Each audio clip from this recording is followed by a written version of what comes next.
Welcome in, everybody, to session, I believe, 24, indeed. The party has made their successful escape from the clutches of the Imperial soldiers who have been stationed at the river crossing that they have been trying to pass. The task was to escape with the Red Mare tribe in tow to escort them to their next destination and then go on their own way. However, things have been a little complicated. Finding out that the Empire has one thing up their sleeve that is able to locate them and ensure that they are caught, which happens to be an unholy beast of sorts, which previously, tragically, used to be the General Lupus. He warned the party to cover as much ground as possible, and specifically Armanda to refrain from turning back. And Horus specifically was able to peer into the future and see what's actually occurring with the general as he leaves into the opposite direction.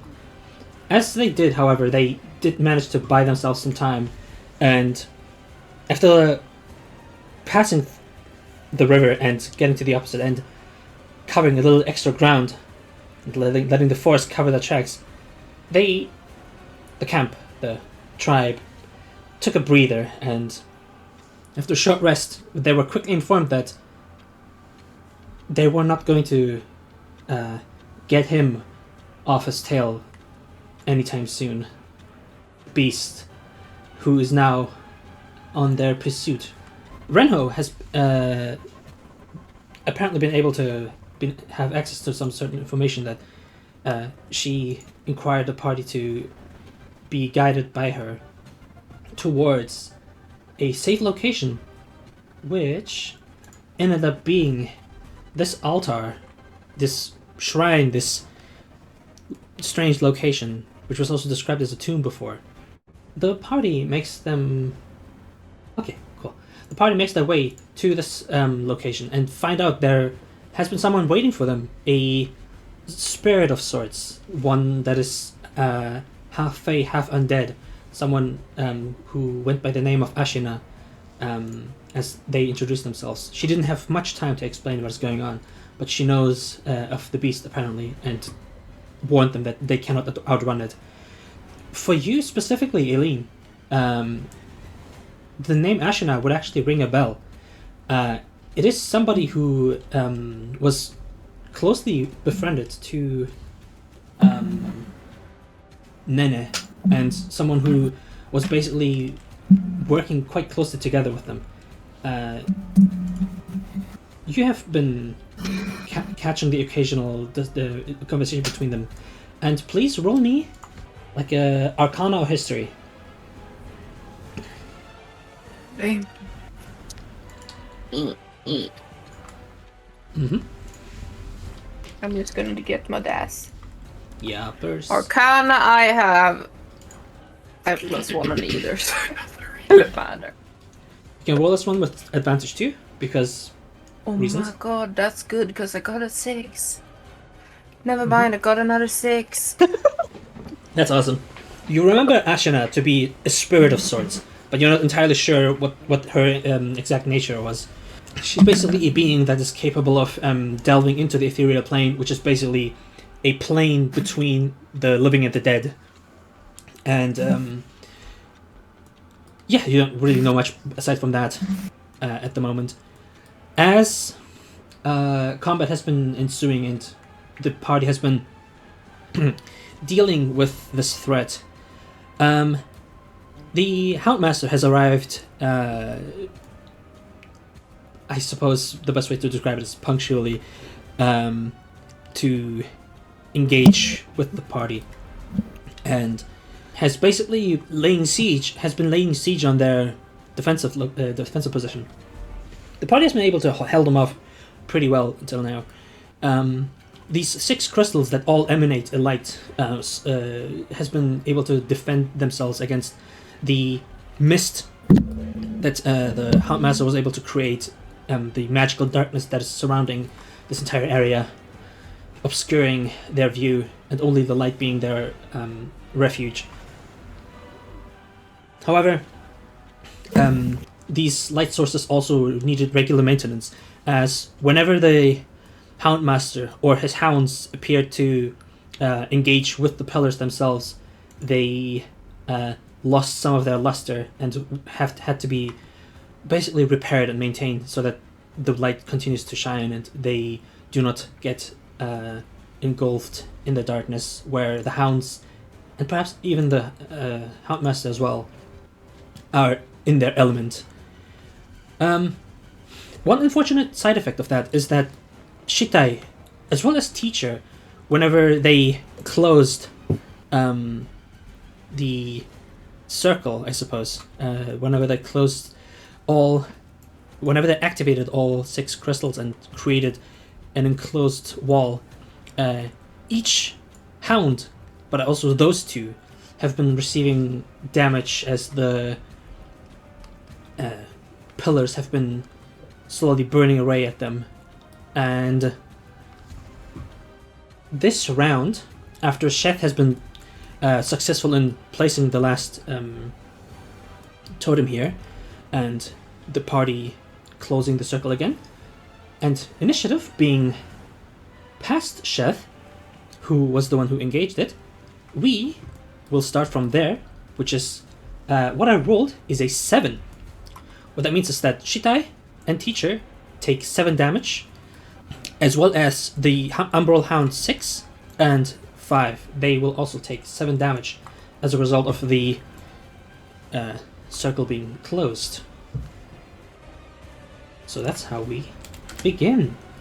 As Shitai and Teacher are being cooked in here as well, like a microwave, you can you roll me a charisma check, please, for Shitai? Hey. Just a raw charisma. Done. Okay, nice, awesome. The DC was in fact 10. As Shitai is also being slowly burned away by this circle having formed, materializing out of the tombstone from the middle is Ashina once more. She turns her attention to you and says, "Little spirit, come in here. You'll be safe here." As she vanishes once more from sight. Teacher looks her way as well, a little confused, which is difficult to achieve for an undead with barely an expression, but his body language is like fairly taken aback. Yeah. Oh, Teacher needs to disappear as well, sorry. He needs to disappear? Mhm. Oh yeah, because you ended your turn. Yep, there we go. He's back. No. No. It's because he took damage. He only has 1 HP. Oh, the damage he took is calculated differently. Okay. It is basically, you know how I gave him a stat block? It is burning away at that. Yes. Oh, okay. Indeed. Okay. Let's see. So currently, We now know that Teacher's sans. The gig is up. Teacher has currently 42 HP out of 50. You do share the same max HP basically. I will mark the damage you took as well, which, unless you take other sources of damage, it'll not matter the most. But you know, where is she? There we go. I'm right here. All right. Now the turn goes to the Umble Wolf 4, who is the one right here. Unable to do too much as they're stuck behind the wall.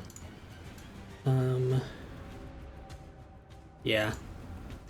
They're going to do what they do best. They're going to rub a little salt in there, get into this pillar, slam their body into it. Can someone please roll me a 2d6? Sure, you can do it. Oh, No. That is a 7. That's Which average. means Could be worse. Which means Amber Wolf 4 takes 7 damage and dims this light source over here, as it is now covered in this inky substance.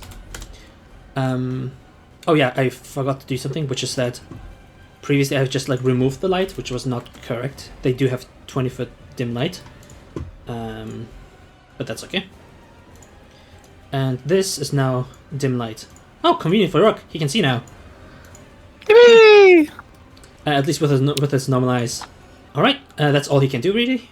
Oh wait, actually, yeah, he's gonna do that, and then as he engulfs this area in dim light, he will turn invisible. Up next, Wolf 9. Where is this one? There we go, over here. This is bad news. No, Wada! No! Get behind the line! He's going to go over here, and someone roll me 2d6, please. He's in my reach, by the way. I was just saying. No, he's not. Oh, actually, wait. Yeah. Wait, yeah. Of You course can. You can. No. There's a wall here.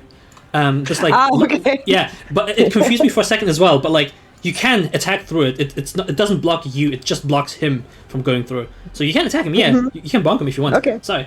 I'm gonna It's bonk him with my +4 strength. Haha. Heck yeah. And Okay, that would be a 15 to hit. The hits. Really, it does? Yeah. Okay. Cool. They don't have that much AC. also, Appy, do we know what the charisma check does on failure? The one that you just rolled. Mhm. Not really. It was. Have none of the wolves failed such either? If the wolves have done the charisma check. I have none of them failed such either. Oh no, they didn't do the check. It was basically okay. it was basically a vibe check. For how Shitai appears to Ashera currently. If he appears like, I suppose if he appears like someone she would want to help. Okay. Yeah. That's math, a 12 in total. How much radiant damage? +3. Okay, Yeah. that's 6 radiant damage because they are vulnerable to it. Oh my Okay. gosh, okay. Yeah, roll me 2d6, please. Since you're already rolling for this guy. Okay, 2d6. Coming right up. 2d6 Heck yeah. would be a 7 in total. Alright, this thing also takes 7 damage, engulfs this area in dim light, or rather clouds the thing, and he takes... Oh, wait, did someone roll? Yeah, she rolled 7. Yep, She uses okay. physical dice, yeah. because I'm old school. Mm-hmm. And I like my dice collection. A little too much. Alright. Heck yeah.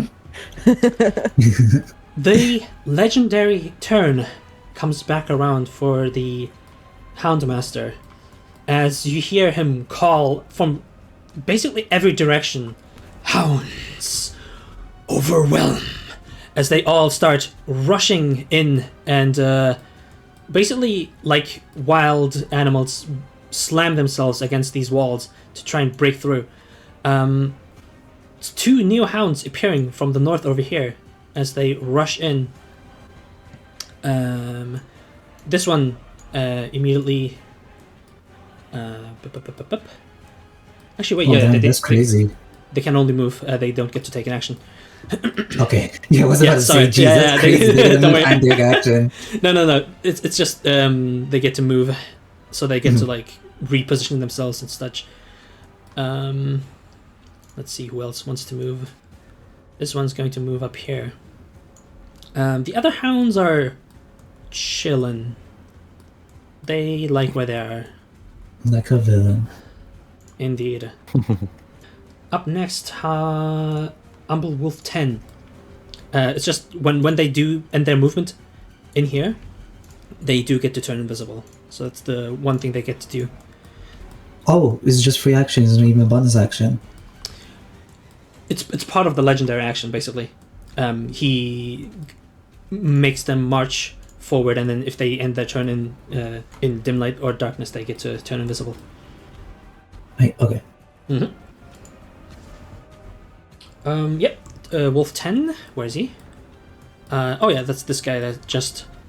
Yeah. Would somebody please roll me 2d10, as he will also, slam into this one. 2d6. Sorry, my bad. 2d6. Oh my god. Let's see if I got rid of me. Oh. Oh, no, I'm rolling well now. Ah. Yikes. Okay, yikes. That's rough. Well, he takes 11 damage at least. True. That literally does. That means nothing. That's even worse because we're essentially having 2 enemies now to deal with. It's pretty rough. That's rough. Well, I was rolling like shit last week. It's okay. Wait, why did that make another one? What's happening? So basically what the wolves are doing, they're basically rushing up towards the pillars, slamming their entire bodies against them as this inky Oh, that was substance... the damage that the pillar took. Yeah, basically. No. It's kind of like... It's not damage that the pillars took, it's more like how much of their bodies is now like flung against the pillar. Their bodies are like this inky substance, and then it covers the pillars, basically darkening them. They become less bright because they're not covered. So that was one we did not want to roll high on. Yes. Yikes! Yeah. That's rough. Okay. They've gone in a different direction of awful. This scenario. Get to turn invisible, and that's it for their turn. So to get rid of these rain, we have to do damage to the areas. So essentially what happens is the enemies remove some of their own health, but they essentially make a whole new enemy that buffs them inside the area. Basically. Okay. This hound cannot actually reach the pillar, which is funny. So while they're still restrained by by Rook's debuff, they're just gonna take a swing at Chef and see if they hit. Holy shit, leave my horse alone. Oh, they actually hit with a 17. Oh, okay. Oh, yikes. Chef takes 14 piercing damage, Holy shit. and Chef needs to roll a strength saving throw. Can you please roll me a d20? Yes, I will use the blue dice. It's a 17 strength, you say, Okay. saving throw. Nice, awesome. That passes. Plus 4, so 21. Yep, for sure. So the hound basically rises up into the air and comes down on Chef with their teeth, trying to bring them down as they basically descend and try to knock them off their feet and down prone to the ground to have an easier time with their prey, but they are unsuccessful in doing so. With Chef having now received enough damage to be bloodied, their hooves and mane starts to set ablaze as they set fire to themselves and their surroundings. Go. Yep. I have a Porsche. You do have a pretty hot Ferrari. Yep. Okay. All right. It is round 5. To recap, because time is progressing, the party hears voices coming from the west, from this direction. It seems to be a scuffle of sorts. There was also a horn that was blaring, and I would like Arman to roll me a perception check. Just a free Okay. perception check at the start of this round. It is really bad. It's bad. Okay. It is Um, Uno. It's a 4 in total. Okay. I'm Go gonna on, put this dice go in me. dice jail. Hang on. Oh, I was gonna say, believe has disadvantage as well because it's in dim light, correct? No, it's for hearing. Mostly hearing. Oh, hearing. Okay. Yeah, don't worry. Yeah, you hear the scuffle going on. There seems to be some kind of argument, some sort of fight going on. You hear the clashing of metal against something that sounds immaterial, but also corporeal at some point. People are doing battle, and at some point you notice a bright flash for just a second, but then it just like is yet again like covered in this like mist that gathers around. You cannot really pick up too much. What are the passive perceptions of Brunhilde and Horace? Yep, passive perception. That's basically 10 plus your perception modifier. written down somewhere. 13. Okay, nice. Okay, that was meeting the DC. I'm going to inform you of what you hear, and you can decide to inform the party of that or not. What a non-concerning sentence. This is how it starts. We are watching Critical Role. I fear he got inspired by Brendan Lee. Much scared. That's a scary sentence. There we go. Okay. Aileen. Yes. The last time the Houndmaster had his turn, he basically marked you as his prey. You were engulfed in these shades. They have started to gather around you, and you're basically blinded by this illusory shade climbing up your body and basically covering you whole. As you just, in whichever direction you just see these red glowing eyes staring right at you. You are considered blinded, and you have your turn now. Okay, guys, it was a while ago, so I'm gonna see if this works. You do also currently have Hunter's Mark on the Houndmaster. Correct. Who's over there. Oh, and an important detail as well. Because you are basically incapable of seeing the battlefield, let alone any of your companions, you feel this dread inside of you, a feeling of as if you're exposed, as if you're isolated. Your hands almost instinctively try to grab towards whatever is nearby to try to find anybody. Like a blind person, like hands out, like where are you? She's using longbow as like a blind person stick, Yeah. like tapping in front of you. Where is everyone? Yep. Can I do something to try to not be blind? Depends on the something. Do you have an idea? Yeah, that's. Try to like. Because was it a spell or like a check or something that made me blind? Oh, it was a Constitution saving throw that you failed. It was a natural 2, so that was rough. Or like a natural 3 or something like that, so yeah. Yeah. Can I retry it? Not It like remains until the until the end of the Houndmaster's next turn. Oh Okay. dang, that's crazy. Yeah.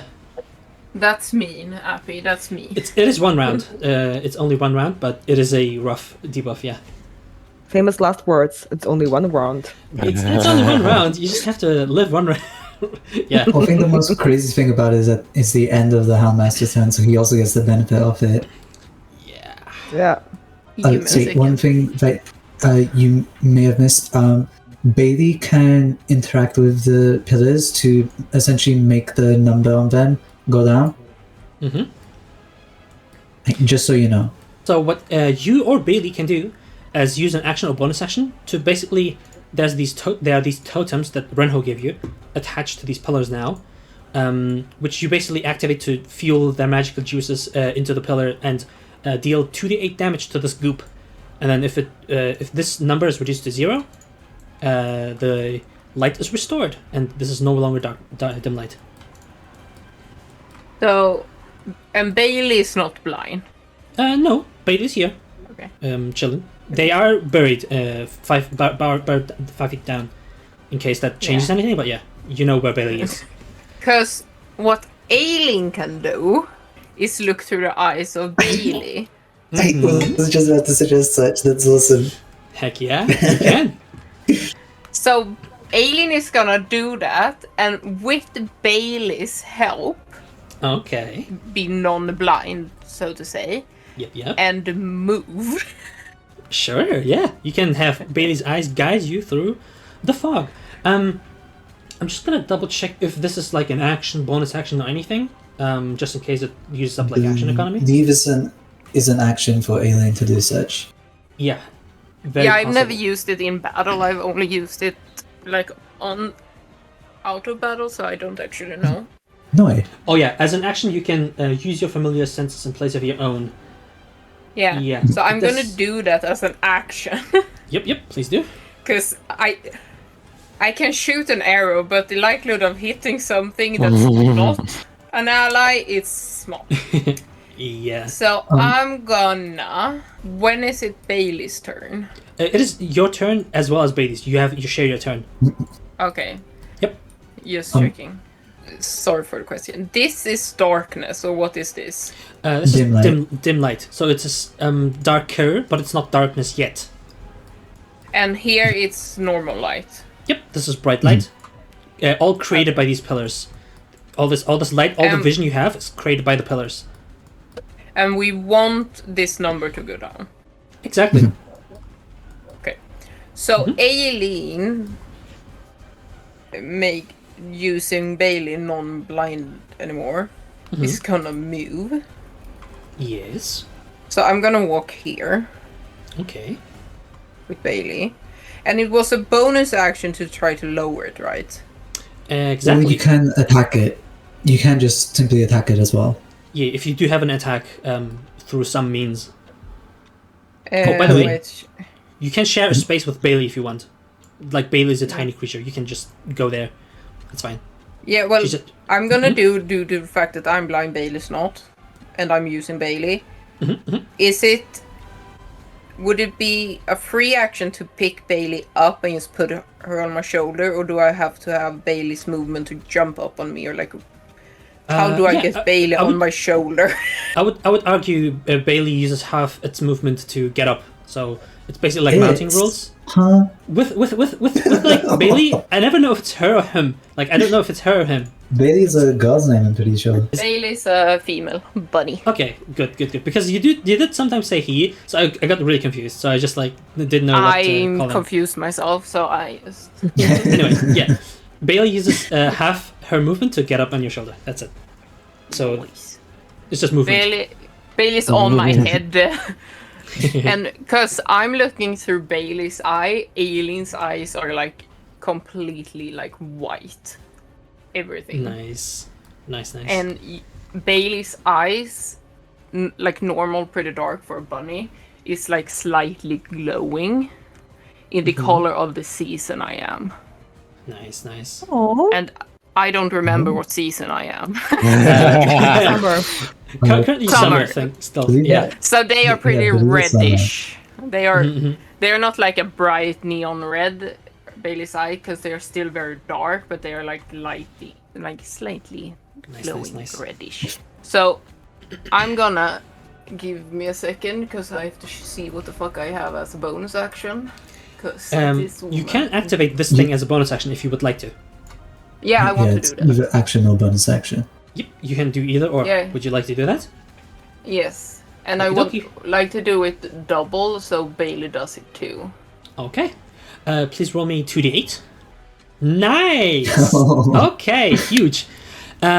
As this inky substance is slowly but surely trickling down and covering the glowing pillars, the totems that were previously attached to them, kind of like a magnet that just like magically is amplified and attaches itself to the pillars, has been slowly but surely been like sliding down, and the substance has been basically creeping under it. But as you reactivate the totems and basically press it against the crystals once more, its light shines brighter once more, and the inky substance is vaporized, the light is restored, and this guy becomes visible again. Teehee. I feel like a blind monk with a bunny on my head. That's my ass. Yeah. That was all your movement. Okay. Would you like anything else for Bailey to do? Otherwise, they will take the dodge action. That'll be absolutely fine. If you don't have anything.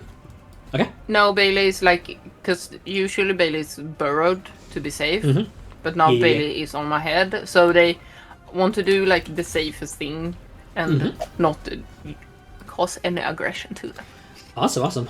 That'll be a dodge action for them. Cool. And by the way, do I have the owl bear? I was going to ask that. The party, they did mention that they weren't sure. So the token, I have the token here. We haven't decided if they're present or not yet. Poof. Would you like them to be present? If so, I will have them appear now as like basically. I would somewhat appearing. like as a free action, like because Aileen would know where Poof is. Me personally didn't know, and if Aileen had what the party did with me before, like had Poof out of sight, Aileen would call to them like, Okay. "Get over here and help." Yep. I'm gonna use this. So the action and corner. everything would probably just be Poof appearing. Yeah. And next round I'm gonna use Poof. Alright. And yes, Poof is an amazing name, guys. Heck yeah. Poof is amazing. Alright, awesome. Poof is a floof. Shitai, please take your turn. I'm I'm just knowing gonna run Chitai upstairs, but cannot- I have my headphones on, so I hear. I'm knowing Chitai cannot get past the wall, but can Chitai's weapon get past the wall? Yeah, I don't see why not. Okay. It's not like Hey. there's no undead spirit in it or anything, so or like fiendish whatever. It's like you can just do that. Yeah. Hey, Chitai will move up 5 feet, as teacher will also move down as free action, and both will attack a foe at same time. Nice. As first roll, will attempt to attack Umbral Hound 11. Please do roll me to hit. Easy peasy lemon squeezy. That's an absolutely gargantuan roll to hit. This one does not have sneak attack since there's no one around. Okay, 11 damage. Sorry, to 11. 11 damage to 11. Cool. Hey, and then now teacher gets to attack as well Yippers. at the same time. The hits. Heck yeah! Number 5. Hey, as this one will be a sneak attack, as Chef is next to Heck such. yeah, and they're not Amazing. incapacitated. Please get me that bread. Get us that bread. Oh, 2-1. Yummers. Still, damage is damage. Oh, it's good. Wait, have advantage. Forgot because it's restrained. Yeah, it is. It is restrained. Roll again. It might be crit. Hey, yeah, we'll just roll in case it's not 20. Okay, yeah. it's fine. Yeah. This hound is literally on their last leg. They are struggling to keep corporeal at all anymore at this point. Hey, as bonus action now, we'll disengage as we'll go 5, 10, 15, 20, 25, 30. Okay. How far? Excellent. 5, 10, 15, 20, 25. I will actually go. Does this still count as being in circle? Yep. Hey, okay, we'll go to there and then turn. Excellent. What you haven't really been paying too much attention to, or really investigating too much, is the magic circle in the center that has been where Ashera has found herself in, and you didn't really notice any grunts of pain or anything of the sorts when you close the circle, and you notice how as you enter this magical circle, as it's kind of hovering above you, you feel a layer of protection magically apparating over you, as the light outside is no longer feel as bright and hot to the touch. Okay. Awesome. Yeah, purse. By the way, Happy, sorry, what does Akan's aura do? Arcanist aura? Like Nomad Akan's aura. Oh, okay. Exactly. So the Norman Archon has a special reaction, where if someone takes damage in this aura, they can teleport next to them and take half the damage instead. Oh. Yep. Okay. So it's not like an active effect. It's just for me to remember that they have a thing. Yeah. No. Yeah. We just want to make sure we're not missing out on something by accident. Okay.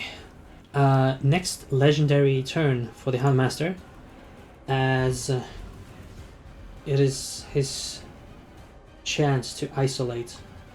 What happens is that from the absence of light, from the mist that is surrounding you all, you see 2 slashes come down, one targeting this pillar, the other targeting this pillar. Could someone please roll me 2d6? you see for just a brief moment as his sword basically erupts from the mist, slashing down as a line of basically like a misty projectile crawls across the floor and then climbs up the pillars. That was 5, right? Yeah. Correct. Okay. These two are turned into dim lights once more. But that is all he gets to do in his legendary turn. Rook. Yeah. That's me. Yep. That's me. Yeah. Probably wondering how I got A. Now that you're finding yourself again in dim light, your ability to see in magical darkness has once more found purchase. You take a look around from where the slash came from where the Houndmaster just did his attacks.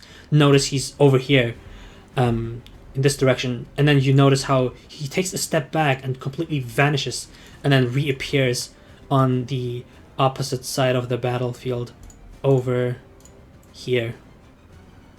That's so cool. Only Rook sees this. Can I see... So I can only see him, I can't see the Umbra Hounds that are going invisible currently? Yep. Okay. They are literally just... They turn into... Jeez, I cannot speak. They turned invisible. So yeah. They are imperceptible to you as well. Yeah. Just making sure. So yeah, he's right over here now.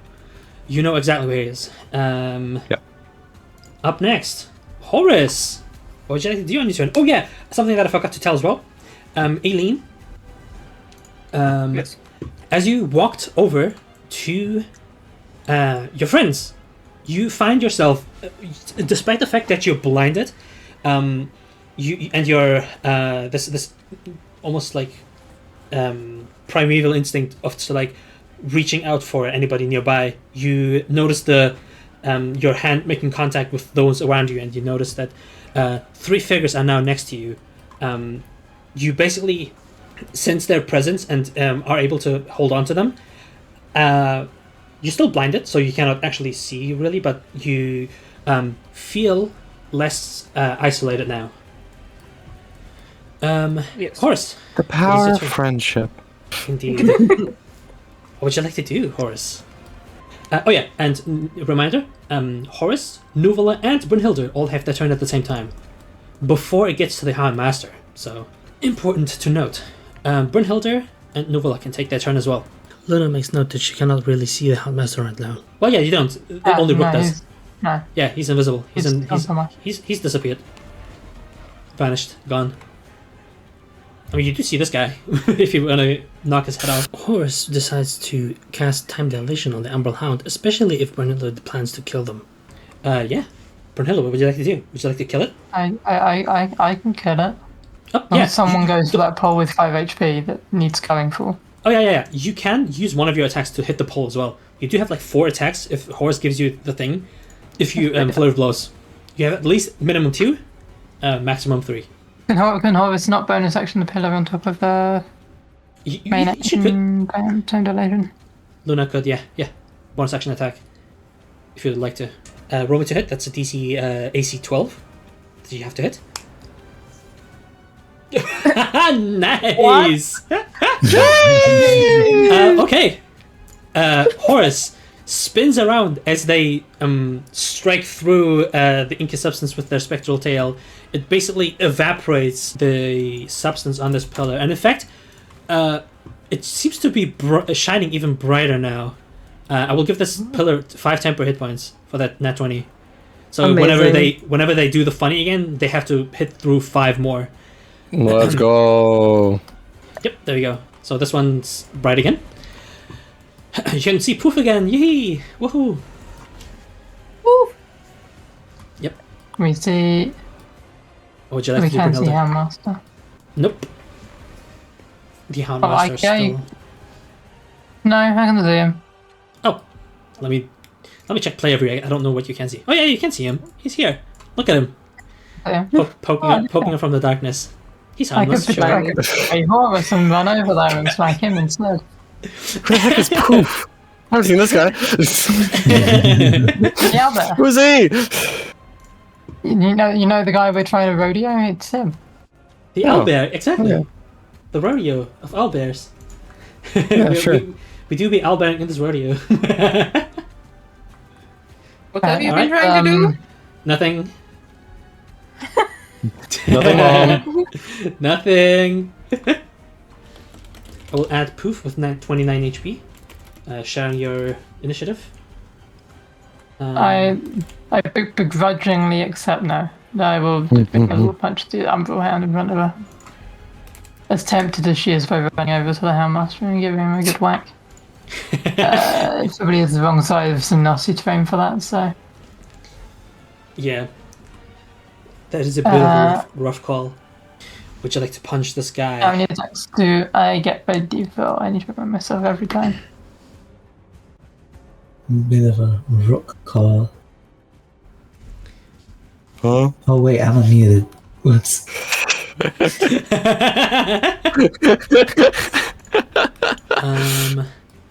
Must I have figure two out- attacks normally, and then it becomes a third if I spend the key, right? Oh. Yep, exactly. Yeah, okay. Action, bonus action, boom, boom. 2 Oh. hits. Right. So let's take our 2 hits then. Number 1 is a You do I have hit. less, so roll me D4. Excellent, you hit. 13 plus just what stuff. Oh yeah, that's sorry. I forgot you. That's without modifiers. My bad. Yeah, those both hit. Please roll me down. Both hitting without. Okay. Yes, sir. So it's 2d6. Which count is this? Number 4, I think. Yep. Total. Number 4. So this is 2d6 plus 8. 18 We'll take damage. that. Nice. Yummers.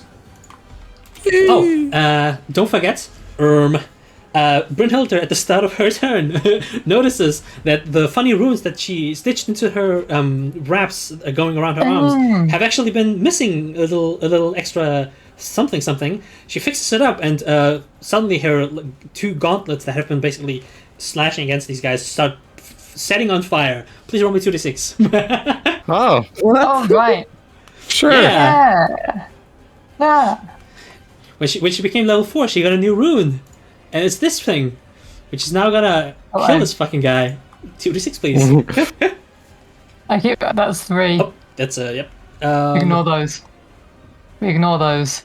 That's much Nice. better than 9. There we go. That killed. Hey, remember roll. The the flames lick at the form of this incorporeal hound as it basically singed and turns to ash, even though its body was never material to begin with. Horus collects the reward off of that kill. Yep, that's another D4 for you. Gimme Ash. Yummy. That's Wait, another D4. Ash. Ashera Chronicles. Oh my goodness. I was about to go there. We said the thing. Nothing was going. They said the line. They said the name. Yeah. Yep. Anything else you want to do? Do you still have bonus action, used to- Brynhilde? Sorry. No, action and bonus action both went to attacking. Hey, okay. I could move. I don't think I need to. I don't see why I would right now. Based on the position of the Houndmaster, do we want Nuvula to go for the pillar that it's right next to, or go for the pillar that with the more health? Yeah, I already I have a think plan both are for him. valid at this. I do have a plan for him, which is that the Nomad Archon teleports next to Nuvula and like attacks this thing, and then he goes for the upper one and moves away afterwards. Oh, nice. Yeah, that Yep. works for me. Mm-hmm. I Why you have a don't think about it, question before we're like committing to that.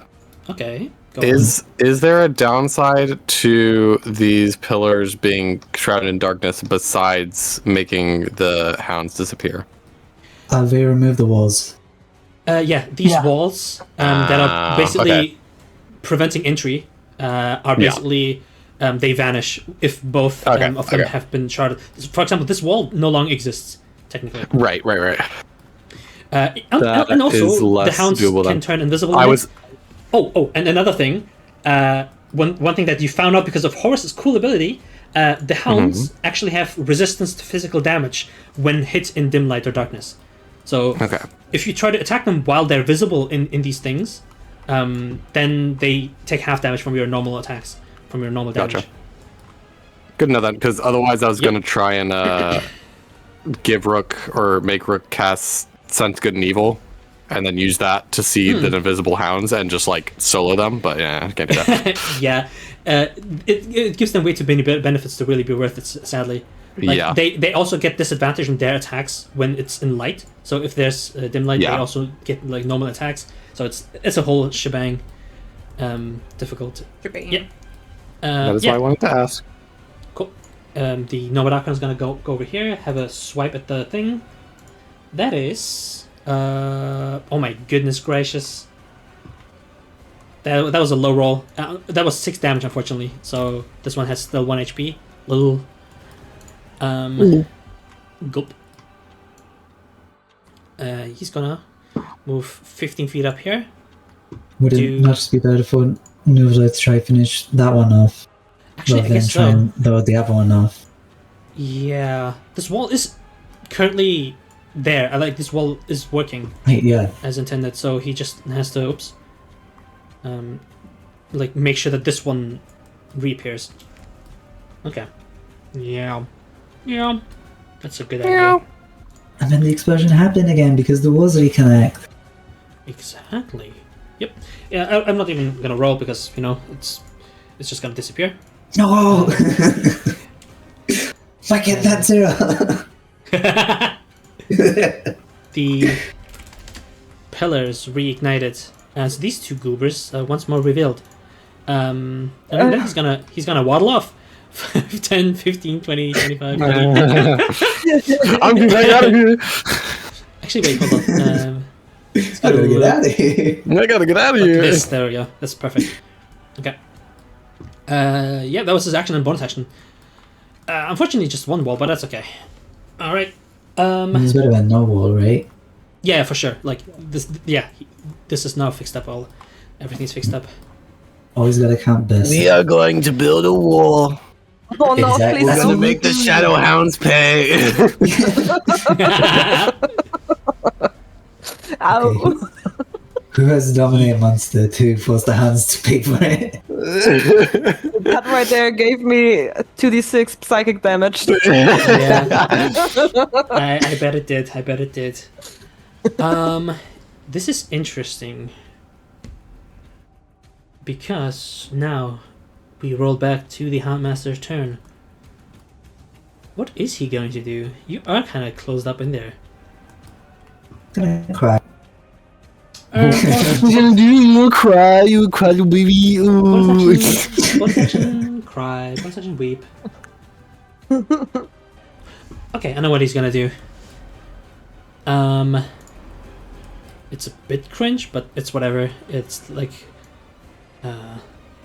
what he can do right now. You see the Houndmaster stomp on over, like this. You say stomp over, it looks more like... Yeah, he's gonna stomp on over as he his blade rises up into the air, and he's basically getting ready to just like jam it into the next person near him. As he says, "Well, I'm gonna have to make do with you," and that'll be his turn. Interesting. And at the end of his turn, Eileen is once again able to see their surroundings as the debuff Let's go. Disappears. Limbus. disappears. Umberwolf 6. Where's this guy? Who's this guy? Who is this guy? Am I right, fellas? Who are you? Roll me 2d6, please, fellas. As this hound is going to goop this thing up. They do what they do best. Here goes. Okay. I get a low roll. That is a 6. I just imagine Arman being like, "Oh God, it's dark." Then the light turns on. She's like, "Ah!" And then it gets dark again. That's all you can do before turning invisible. Whoop. Wolf 11. Where's this guy? Gulp. Is he gonna do funny? Nope. He's not gonna do funny. Because he can't reach. Silly sausage.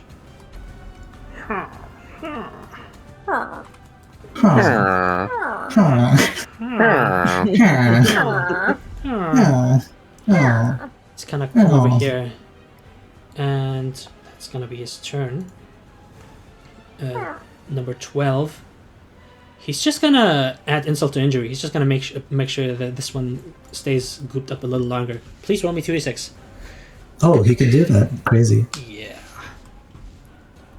They haven't done it before, but they're doing it now. Mm-hmm. Can someone please roll me 2d6? I do. I'm Yeah, missing. go ahead. Okay. Nice. Not bad, not bad. That's 10 goop. He takes 5 damage. Alright. And then he gets... next turn, we have Chef, Arman, and Rook. I don't know what to do. Cope Oh, NC. Rook, remember, BB can help get rid Attack. of the darkness. Exactly. Maybe can activate these things as well. Yeah. Mhm. So first of all, Chef is really bloodied, but still looks like a princess, even though has a few flashes here and there. But you know, fabulous. Oh yeah. Roll me d6. She's really bloody, but like she's so sexy doing it. Yeah, Could you please roll me d6? Of course, for her blazing stride, correct? Indeed. The number 5 is 96 to still look attractive. And I rolled a 1 for her blazing stride. That's so. okay. Oh. Where's number 5? Ah! Okay. That's it. And as because she's not, you know, provoking any attack of opportunity with her Yeah. blazing stride, I would like her to strut around a little bit. good. So first, I don't know if that's stupid, but I'm gonna still try anyway. Okay. She has a base speed of 60 right now. Sure. So let me just see really quickly. First, I would like her to just pass Arman. Do you? Would you? Not Arman, like 5 foot radius, right? Yeah. Yeah. She's a I large would like creature. her to go to. I would like her to go to the 11 and to activate the 11. Okay. That's what I would like to do. Or should she Alright. attack? Hang on, give me a second. Should she attack? She does do 2d8 with her hoofs and fire damage, so if you do hit, that is worth it, I think. Okay. That is 5. Let me see. You Sorry. Number could try 5. finish off this creature, or could go here, attack darkness, then continue forth and activate Yeah. this one. Okay, I'm gonna bitch slap the Hound 5. With my boots. Okay. Rotate. Alright. That would be a hoof attack. Please do. That is 23 to hit. He's dead. As he Oh, he's dead? completely... Yeah, he had 1 HP. It was a bitch slap of higher magnitude. Indeed. That was indeed... Amazing. And with her radiant 60 feet movement, she would like to strut around gloriously, reminding everybody why she's supreme. True. And go to the pillar, making a slight arch so that she is not hitting Arman if possible. It would be nice. I'm disappointed to inform you that if she is here, she's going to deal damage to Arman or Nuvala. There is no way Oh, around shit. it. Alright. It is going to happen. Okay, good. Yeah. Never Just mind informing then. you. This, Okay, this, thank this you, is Dan. a little squeeze here. Okay, she's still Can't hard to just have- handle, I see. Can instead just have Chef activate this pillar, Yeah, and then you- go You can just past walk here. this guy True. and burn him. Yeah. Okay, but then the Archon. I don't want to hurt the Archon Well, either. can just go here, no? Yeah, you could chill here. Okay, then I will do that. That sounds like a good idea. Here, Cool. Roll me another d6. another d6. Hold on, let me put That on. is again a 1. Cursed be the dice. Okay. Oh yeah. Dice and Jill's roll getting pretty full today. 2d8 Yep. for this. 2d8 for this, please. And Just, 2d8 for this. Ooh. That is a 9 plus what? Oh no, that's no plus. It's 4. just 2d8. It's just 2d8. Because when you 2d8. you attack with an action, this is the bonus action to just activate the pillar, which is only 2d8, no modifiers. But that's enough. Oh, Yeah, okay. that's Nine. completely enough. This disappears. Excellent. This guy appears again, and he takes 1 damage from fire. Mm-hmm. He's cooked and sizzled. Elder 6. Okay. Would you like to move back? You Okay. can just move back because it's like no opportunity attacks anyway. Can I if move we- past Umber Hound 9? Actually, not. stop Yeah, it. yeah. I want to If- be if- in no, there. you can do that if you want. that's another d6 damage. Sure. Yeah, I was gonna suggest that. Roll d6, please. Damage is 9. 3 damage. Woo! 6. Let's go. Heck yeah. That's delicious. Delicious Okay, damage. and now I want to move back into the circle if I may. So that would be. Yes, hang on, please. let me check. Okay, just This like was 40. 40. Yeah, and then from here 20. Yeah, there we go. Easy. Yeah, Easy. just like this. Easy. Okay, It's that So- simple. and I guess yeah. it's Arman's turn now. True.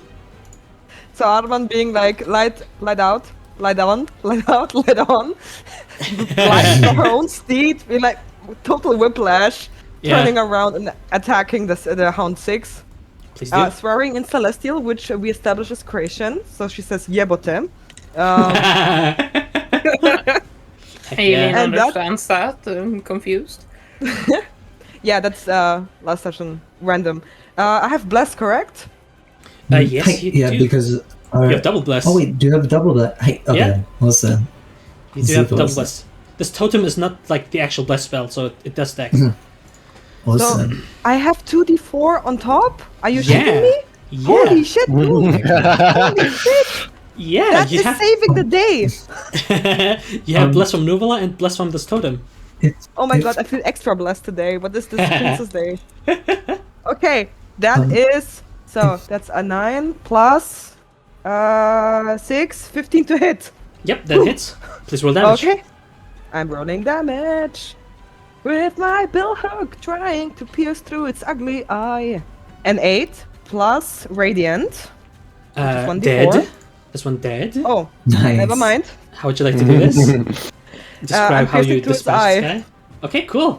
It like snarls at me and I'm like, Bro- reactively just Bro. poking it in the eye. Yeah, I imagine you basically jab forward, stab it into its like one of its red eyes as like your billhook goes through it, and then like next to your glaive another red eye pops up and looks at you, and then your glaive just like shines like from the inside. This radiant light just engulfs your billhook as it just like burns it from the inside and it just evaporates. Amazing, loving it. With my bonus action, I would like to quickly turn around and whack the other one. Please do. Bludgeoning. Yes. That would Go be... Ooh, natural 17 plus 6 to hit. Yeah, roll damage. And that would be... how was it again? Can you remind me? 1d10, right? 1d4. Without anything. D4. No, D4. 1d4 it's without D4 to do the bonus action. Yes. Yep.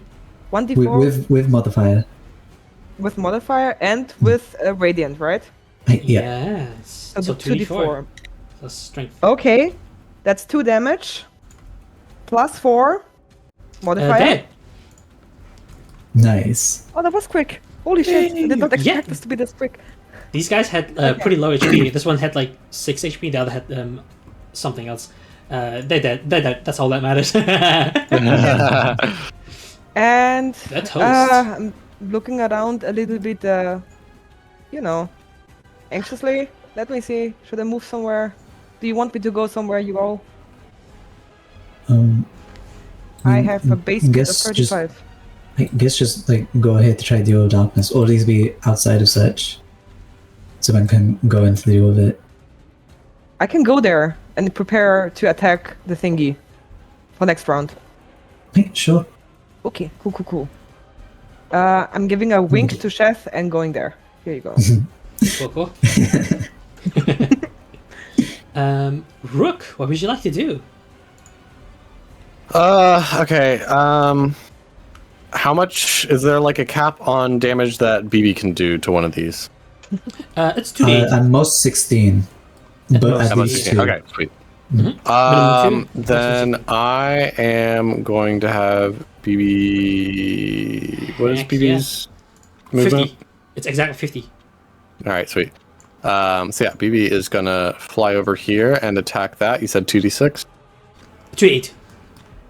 2d8, sorry. Please roll me. Heck yeah, Ooh, nice. okay. Nice. Close. Rain, depending on what you want to do, you can also go up to and use bonus action to finish it off. Yeah, I'm wondering if I want to spread out my efforts, though, since neither of these is necessarily neither of them have a wall currently taken down, so it might be better to just have both of them already low, so it's easier to take walls down later. It does not really matter since we've just learned that they can just add to such anyway. True. So it's better just to remove one of them, so then they don't get bonus from one of them. Yeah. Maybe we could attack it. Like bonus action totem and then attack the thing. True! Oh my goodness, the Oh, I can one do, yeah. damage! Okay, well, yeah, I'll do that. please roll me d10 to d20 to hit. They just have to do 1 damage, which is exactly what they Do a do. little peck. Exactly. Oh my god, it hits! Let's go! That's awesome. Okay, Rain, do not want to put too much pressure on you, but if you do get rid of this, I'm pretty sure another blast happens, right, Appy? Yeah. Oh yeah. Everything in here is gonna get blasted. To be fair, there's nothing in here right now, but you know. Oh, is right. everything inside that gets Yeah, blasted while everything on the exactly. outside as well? Yeah, Okay. it's like in here, within So the then- cage. That works for what I already wanted to do. Rook will run over to this one Oh yeah. and attack it. Heck yeah. So is that, am I rolling to attack for that? I just imagine like a creepy bird just entering this. It depends on what you're using, because if you're activating the totem, that is 2d8. You can do that as an action or bonus action. Okay. If you're rolling for attack with a sickle, that's just d20 per hit. Okay, I will just bonus action activate it to start. So Okay. do my 2d8. 2d8, please. Oh my Yeah, goodness! baby! Oh my god! Rain, the champion! That's what Absolute I'm talking units. about. Nice one. This guy is bozoed. And then I'm back and I'm ready. Let's see. I don't want to do with the action. If could... actually, wait. Let me check. If could I've used debuff up the my Houndmaster movement. anyway, then at least Alien and Chitai can and Poof can jump in. Can I currently see the Houndmaster, Happy? You see them with the eyes on your cloak. Yes. That's what I was thinking, with eyes on my cloak. Okay. Yep. So I know I'm blind you otherwise. yourself are blinded. Yeah. Then Rook is going to use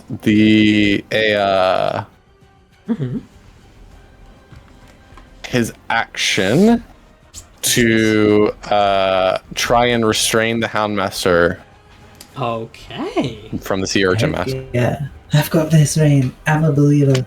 That is a Constitution saving throw, if I remember correctly. Constitution saving throw. Okay, let's see how this goes. How does this look as he's absolutely restrained with a nat 1? Yeah! Amazing. Do you see like this kind of ferrofluid drip from Rook's mass and travel across the ground as it begins to like coil its way up the Houndmaster's legs and start pulling it down towards the ground. Okay. That's sick. That's fucking sick. Is that your turn? Would you like to end your turn? Yep, that's my turn. Right. So you're ending your turn there, right? You're not moving anywhere? Yeah, I used up all my movement. Okay, roll me a Constitution saving throw, please. Oof. That's unfortunate.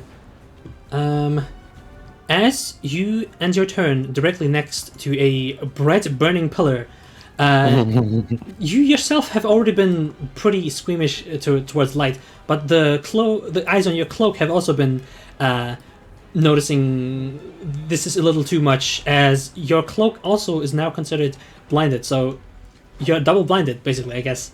None of your eyes work right now. That's crazy. Okay, yeah. That's that. With basically his entire pack demolished, he growls as he looks down on Brynhilde, and then with a fury in his voice, he says, "I'll take at least one of you," as he raises his hand into the sky, and his hounds howl in return, moving up to join him over here, basically all gathering at this point. I guess I'll do like a how do I flip? Can I flip? Wouldn't Rook have an attack of opportunity with disadvantage? I guess so. Yeah. if you want to attack Sorry, him, I'm farming the reactions here right now. he has a funny little sickle, so I guess if you want to take it, you can take it. Yeah, sure. I'll take an attack. Opportunity attack. D20? Don't worry, it was worth trying. It was worth a shot, yeah. What was it? You could have put a 20, you don't know. Wait, hold on, I think it is. Do you want to try as well, Arman? That was a... No, it was a 2. I was just rolling for disadvantage. Rolling 2 D20 for disadvantage. Oh, right, my bad. The natural roll was 2. Okay, sorry. I thought it was total 11. My bad. Okay. Yeah, Arman, you can also bonk him because he was in range. Oh yeah, true. Yeah. In reach. I keep forgetting that. Holy shit. Caliber 10. You can bonk him on the face. Bonk. That's a natural 4 plus 4. Plus bless. Hang on. You do have 2d4. 2d4 bless. Does not have 2d4. It has 1d4. Oh yeah, my bad. 1d4 bless. Yep. Okay, 1d4 bless. I take it anyway. It's a 3. So in total 7 plus 6. 13. Yeah, that hits. Heck yeah. Hits? Holy shit. Yeah. Okay. Bill hook damage. Let's go. Let's go. 1d10 D10 plus D4. That's a 10. Let's plus go. 4. How much radiant damage? 14. And radiant damage coming right up. 14 and 2 radiant damage doubled 4. From a single hit, he's bloodied. This is rough for him. Can I cleave him in half? Almost. He's only one feather? basically. He basically, like, you know how he's like basically emerging from the shadow. I just imagine he like starts like rushing up as you like just like cleave him in half, and this like latter half is just like chopped off from him. Can someone roll me 2d6, please? I can roll 1d6. Does someone else want to roll the other d6? Okay. 3, 2, 1, go. 3. What was the Who's going to do the other d6? I can roll the other. Go ahead. Yeah. A 2. I feel like everyone said Yeah. it. Oh, 5. Okay. That does not coat it in actual ink. It just takes 5 damage as it tries to burn out the light, but it is unsuccessful in doing so. Insane. Fucking insane. He does not get to do his... He does not even get to do his ready action. That's crazy. You guys are Yeah, doing... but you want your cool boss to do cool boss things? Freaking too bad. Nah. Too bad, so sad. Cry about it. Aileen, it is your turn again. As you're in a bit of a pickle, but there's 2 walls. It's fine. You can just walk away. You're safe. Just so know, at least, this guy, you have advantage now because is restrained, and also, if you do psychic damage, you do double damage. Yeah. They are restrained for a minute, so we got some time. And I had a hunter's mark on him, right? Yeah. Yep. And he's a fiend, so he you do have extra 3d4 whenever you hit him. Oh my gosh. Oh, does? Yeah. Oh my It gosh, says, I I never did that hate damage. radiant. Oh Yeah, I no, I forgot- hate the infernals. I did forget to do that last time. Sorry, what was it? What were you saying? I hate them. I Fiends. had the question as well at B3. Is teacher, if should I use bonus action? Should I able to have teacher appear outside? So, oh yeah, if you're using your bonus action to make him appear outside, if that's possible. Yeah. Yeah, actually, yeah. I was thinking if that would like constitute as him moving there through the ethereal plane, but it is a teleport because like if he's here, you can just teleport him up here. It's just literally instant, so it is definitely a teleport. So you could do that, yes. Awesome. Hey, will the alien go first? Aileen is gonna do some spells. Heck yeah, I've got this. I'm a believer. Am I in range of getting hit if I move? No, there's 2 walls here blocking them. Heck yeah. Then Aileen is gonna Bailey follows. As you kind of like walk away, you see the hounds basically like throw themselves against these walls of light as they try to like grab for you, but they cannot pass through these walls. They don't see it, but I do a fuck you to them. If instead you want to go here, then you'll be on the bless, so you get a d4 extra on top of your d4, so you get double d4 to hit. I'm gonna do Gale Bolt. Please do. That will be in spell attack, so please roll me a d20 and add your wisdom and proficiency modifier. Wisdom modifier is +3. Yeah, so it's a total +5. Plus 2d4 to hit. Plus 2d4. 15. And did I have advantage too? Yeah, because he's restrained, you do have advantage. But Oh my goodness. I have okay. a question. Does that hit? Mr. DM. Actually, he activates his super mega ultra reaction and becomes invulnerable and unhittable. Yes, that absolutely hits. And I'm doing Beguiling Strike too, because... Of course. Oh, wait, actually, this is a spell attack, so it does not... Actually, you do get bonus damage from Hunter's Mark and your other features. So the damage gets an extra 3d4, but not Beguiling... Actually, yeah, it would actually apply Beguiling Strike, because Beguiling Strike does not need an attack, weapon attack roll, it's just any attack. Yeah. Beguiling Strike does apply. Sorry. I was just... It applies to any... So what the fuck am I rolling? Oh wait, Do you know your damage? does this attack push him back? Yes. Yeah. It pushes him back 10 feet. Oh no! Okay, well... Does it still push him back if he's restrained? Yeah. This is... Yeah, it would. He's Only still 10 feet though. It puts him out of my range, but it's fine. Roll me 2d8. We'll just make do. Roll me 2d8 plus 2d8. 3d4. Plus 3d4. Yes. Roll me them separately, please. Because they're different damage types. So 2d8. Yep. Roll. That is 10 bludgeoning damage as he's pushed back from the force of the gale. And then And- 3d4. Yep. 8. Nice. That is 16 psychic damage. As you shoot out your gale bolt, and it is accompanied by these leaves that you described before, or at least, well, it's fine. It's accompanied by something that deals psychic damage. You notice how,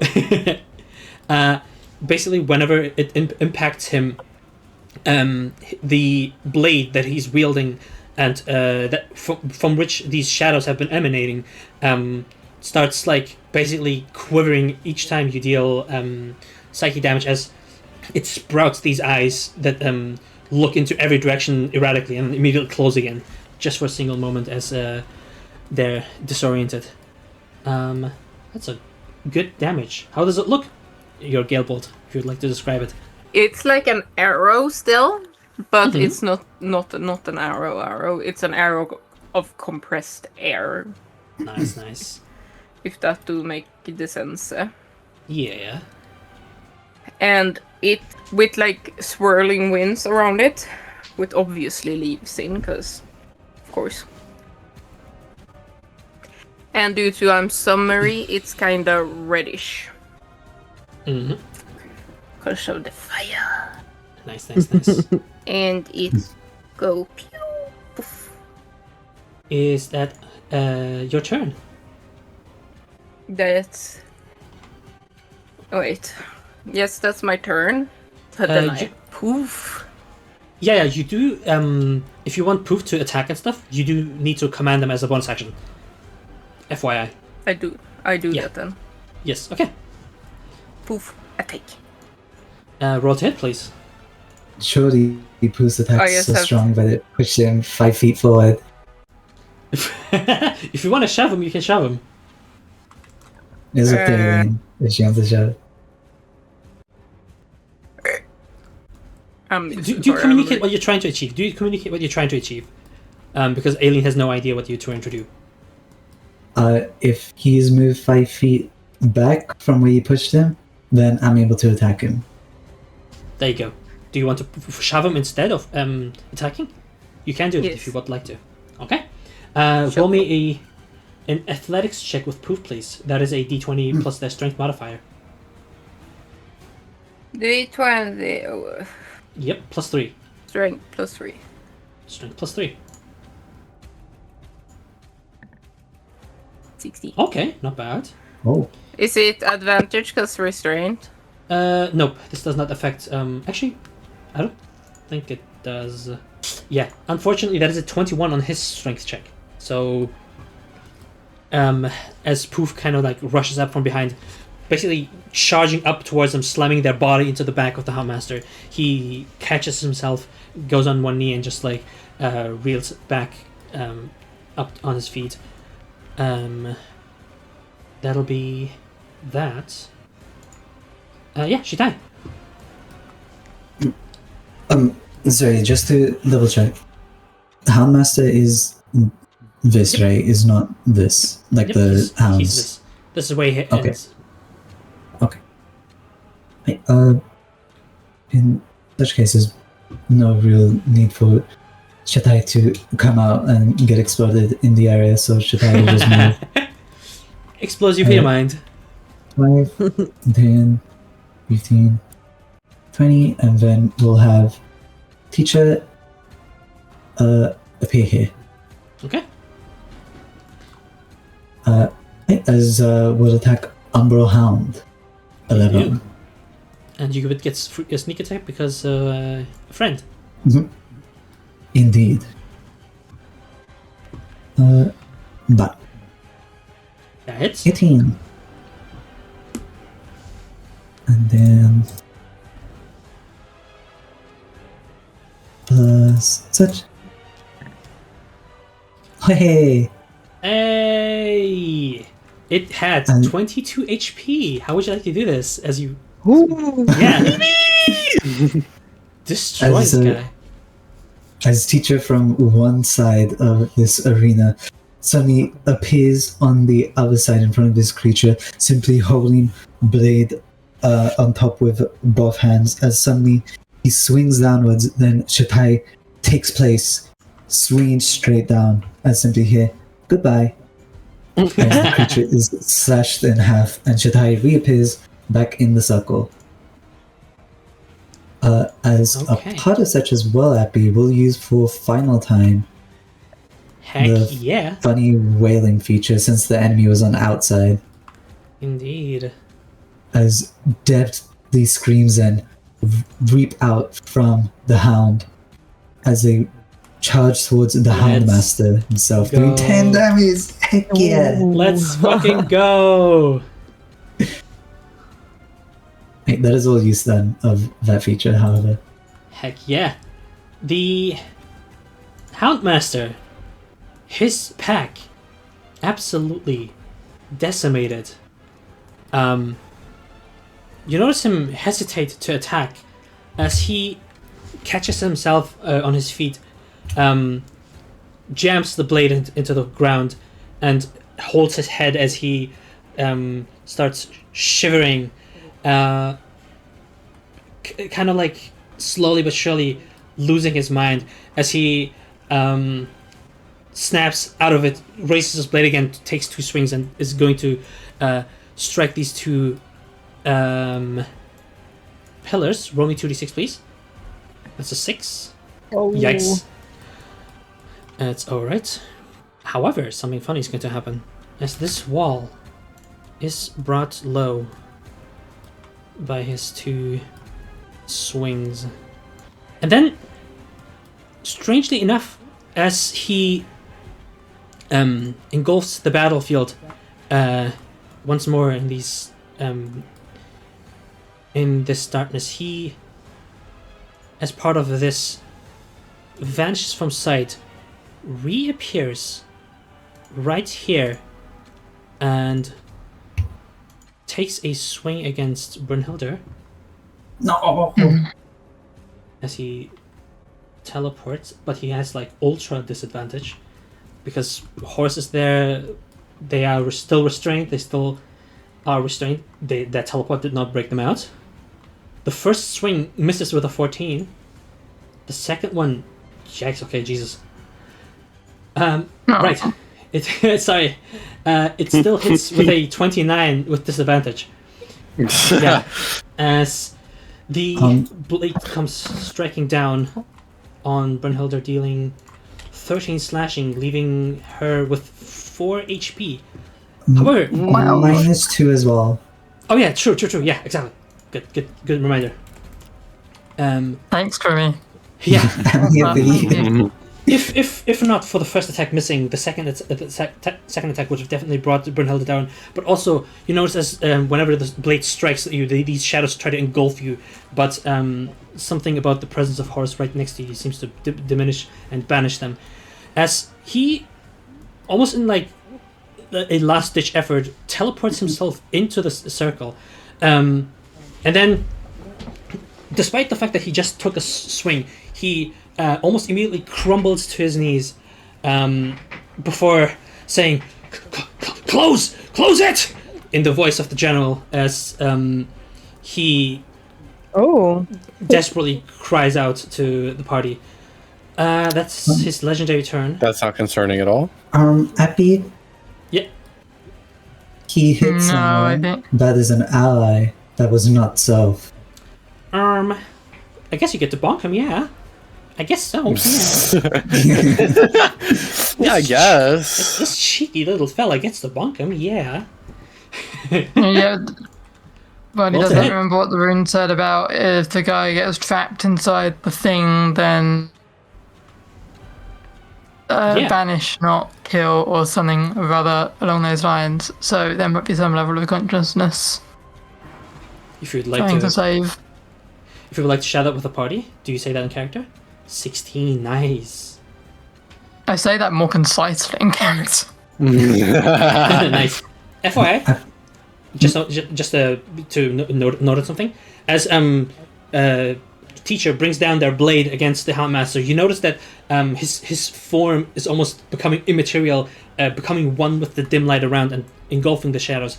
He has resistance to physical damage while here, so that's 8 damage. Is normal physical or magical physical as well, say? It doesn't matter. He's in dim light, so Okay. he's resistant against it. Yeah, that was what I was asking. Yeah. Yep. It's nothing with he's actually immune to non-magical physical. Okay. Yep. As the Houndmaster's blade comes straight down to Brunhilde first, teacher quickly launches his blade to stop the attack as quickly cuts into the Houndmaster himself. However, Houndmaster then quickly takes a second swing at Brunhilde, making it this time. Heck yeah. Yeah. Horus, Nuvala, and Brunhilde, you all have your turn. Novella, as the Houndmaster just kind of like screams out for you all to close it, he like looks over to Arman. Like, what shall we Can do? I see it even if I'm in the dark? You're in dim light. It's not darkness, so yeah. Should Ty will actually speak up and say, need to close it. Right. Let's do it then. Let's trap him here. I just nod. Yeah.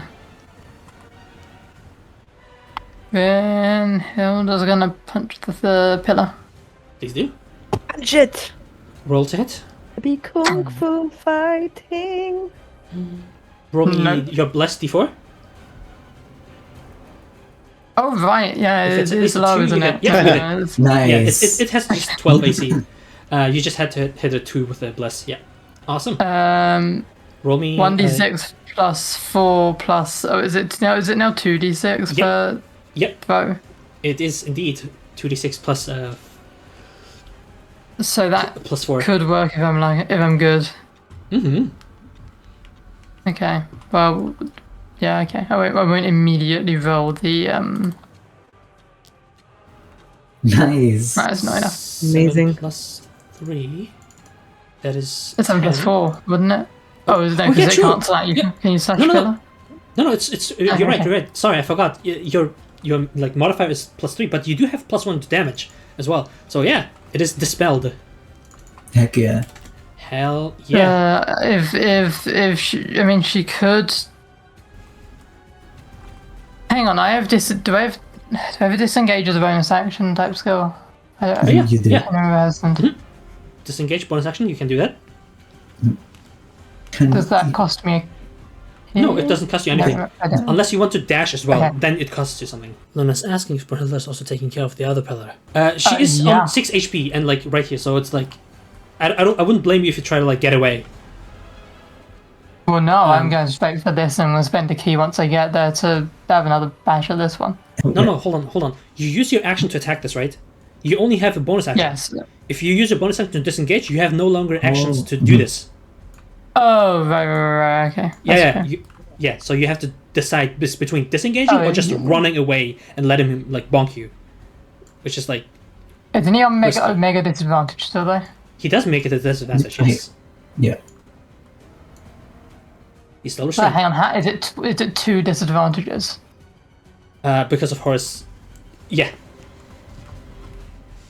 So he's got double disadvantage and he gets 1 swing. he does get 1 swing. It's just a And straight will action. and take AC his- is.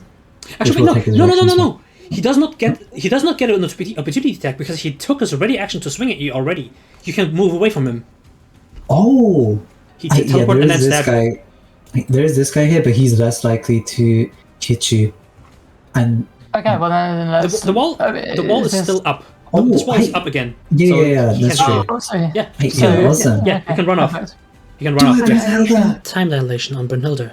Let's go! Burn him. Burn him! Would you like to attack it as well? Respond to Because you do have hit. time dilation. You have time dilation, so you can bonk this as well. With your second attack. That hits. That way. Nice. Sure, we'll use the key. We'll just get it done. Yeah. We'll use the key as well. There we go. That also hits. So it's now what 46 plus 8. Yeah.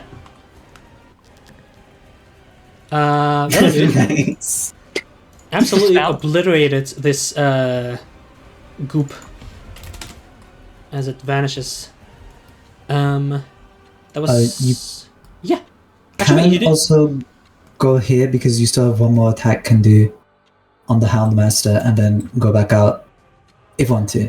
You can hit him from here. You can hit him from here because you have 50 Oh, to hey, reach. yeah, Bugbear, right? Yeah, Do Bugbear plus I Astral want Arms. to though? If you would like to. He's Does still he- restrained. It seems like he wants us to. Is he bloodied? Or is he still like? Yeah, He's bloody. He's bloody. He's bloody now. Yeah. Yeah, I don't want to kill him. Okay. I'm gonna hold because I assume that he wants to do something. Well, I'm gonna make the. sorry, Happy, could we have reminded what the ritual was to try and free him again, or banish the Houndmaster. Oh, the It's Max, right? the Baron, the Feathered Baron, told you that one of the methods that you could do was with the help of naiads to banish the Houndmaster. Mean like what the old lady said I had to do. Oh, the old lady basically said that she was like, I didn't think that far ahead yet because I'm just hoping that you survive first, and then continued saying that once you do defeat him, or somehow incapacitate him or whatever, if you manage to, make him no longer hostile, then she would be able to help you dispel the banish the spell, the Houndmaster. Okay. Hey, so you could attack Brynhilde, and if you think you are going to kill, just say that you're not doing it lethally. Okay, yeah, That way it fine. knocks him out. Then I will give him another. So hang on. Okay, so I can shuffle on up and do a bonk. With an advantage because he's still restrained. Oh. Yeah. Never mind. And bless. Ignore that too. Replace it with a 4. And bless. Do have bless? Don't think a bless is gonna. Don't think the 6 is gonna get us any closer. It's 12. That does not hit. I'm sorry. Luna's checking with the team whether or not they know what the AC is. I think it was 16? Or, no, 17. it was Hyvens. 17. Yeah. He says he's 17. Yeah, we're on like 12, but I don't think. If you Rook want, could, if want to. Yeah. What can I do? Bardic Inspiration, right? He's out of Bardic Inspiration, sadly. No, he's Yeah. out. Oh, okay. Sadly, yeah. Okay. We use No. them all. We use them. Horus, you can do a thing though if you want to. You would probably have to spend both though. Both funnies. Luna's gonna pass on that. Completely fair. Not for one punch. Awesome. Heck yeah. D10 plus 4. That's 8 damage against Houndmaster. Let's go. Alright. Is that the end of your turn? Oh yeah, Nuala didn't get to do anything. He's gonna waddle up to you and heal you because you're looking rough. Do not forget to move back as well, Brynhilde. Yeah, for sure. For sure. Alright. Luna recommends staying in Horus's aura to inflict disadvantage on the Houndmaster's attacks if they try to get Brynhilde. Oh, right, but Horus Aura. Is Horus Aura more valuable to us than Magic Circle? I think Horus Aura is better right now because it is disadvantage. It is disadvantage, yeah. Okay. And Nuala is going to give you a second level Cure Wounds. Roll me 3d8, please. He's gonna pop that. Oh. As you heal, 15 plus 3, that's 18 healing for Brynhilde. Roll 20. Huh? So, yeah, you're back to 24. 24? Yep. No. I think... No, I was on 4. You were on 4, but you did take 2 less damage from this aura. Yeah. Okay. Yeah, correct. the aura reduced the damage you took. How about that? Yep. All good. Okay, does he have any bonus actions? Oh yeah, you can just bonk him with... Actually, wait, the nomad icon can't reach. Get longer arms, mate. Yeah. That was not in character. What does Sigma? They're gonna mosey on over. Teleport here, move up. Up next is the Houndmaster anyway, so I can take my time. If he uses a bonus action, they basically get like a boosted teleport, which they do get to attack with. Let's get that out of the way. It is radiant damage, so that's valuable. So let's do that. And it's gonna be non-lethal, of course. That's a 22 to hit. Cool. Wow, 14 radiant, so that's 28. Jesus Christ. That's a lot more than I expected. Okay, Houndmaster. What can he do? I guess he stares over at Horus. You notice his visage now, seeing it up close and personal. It's this almost like skull-like structure, but it slowly peels away the more damage he takes, especially after the Nomad Icon teleports next to him, swipes at him with her tail as her hair starts to glow this golden, and then that also starts to basically little pin needles strike towards him, pierce his neck as his face just kind of crumbles. He will take a swing at you. Almost, it feels almost like out of desperation, as he, I yeah, he rolls neutral because he's restrained.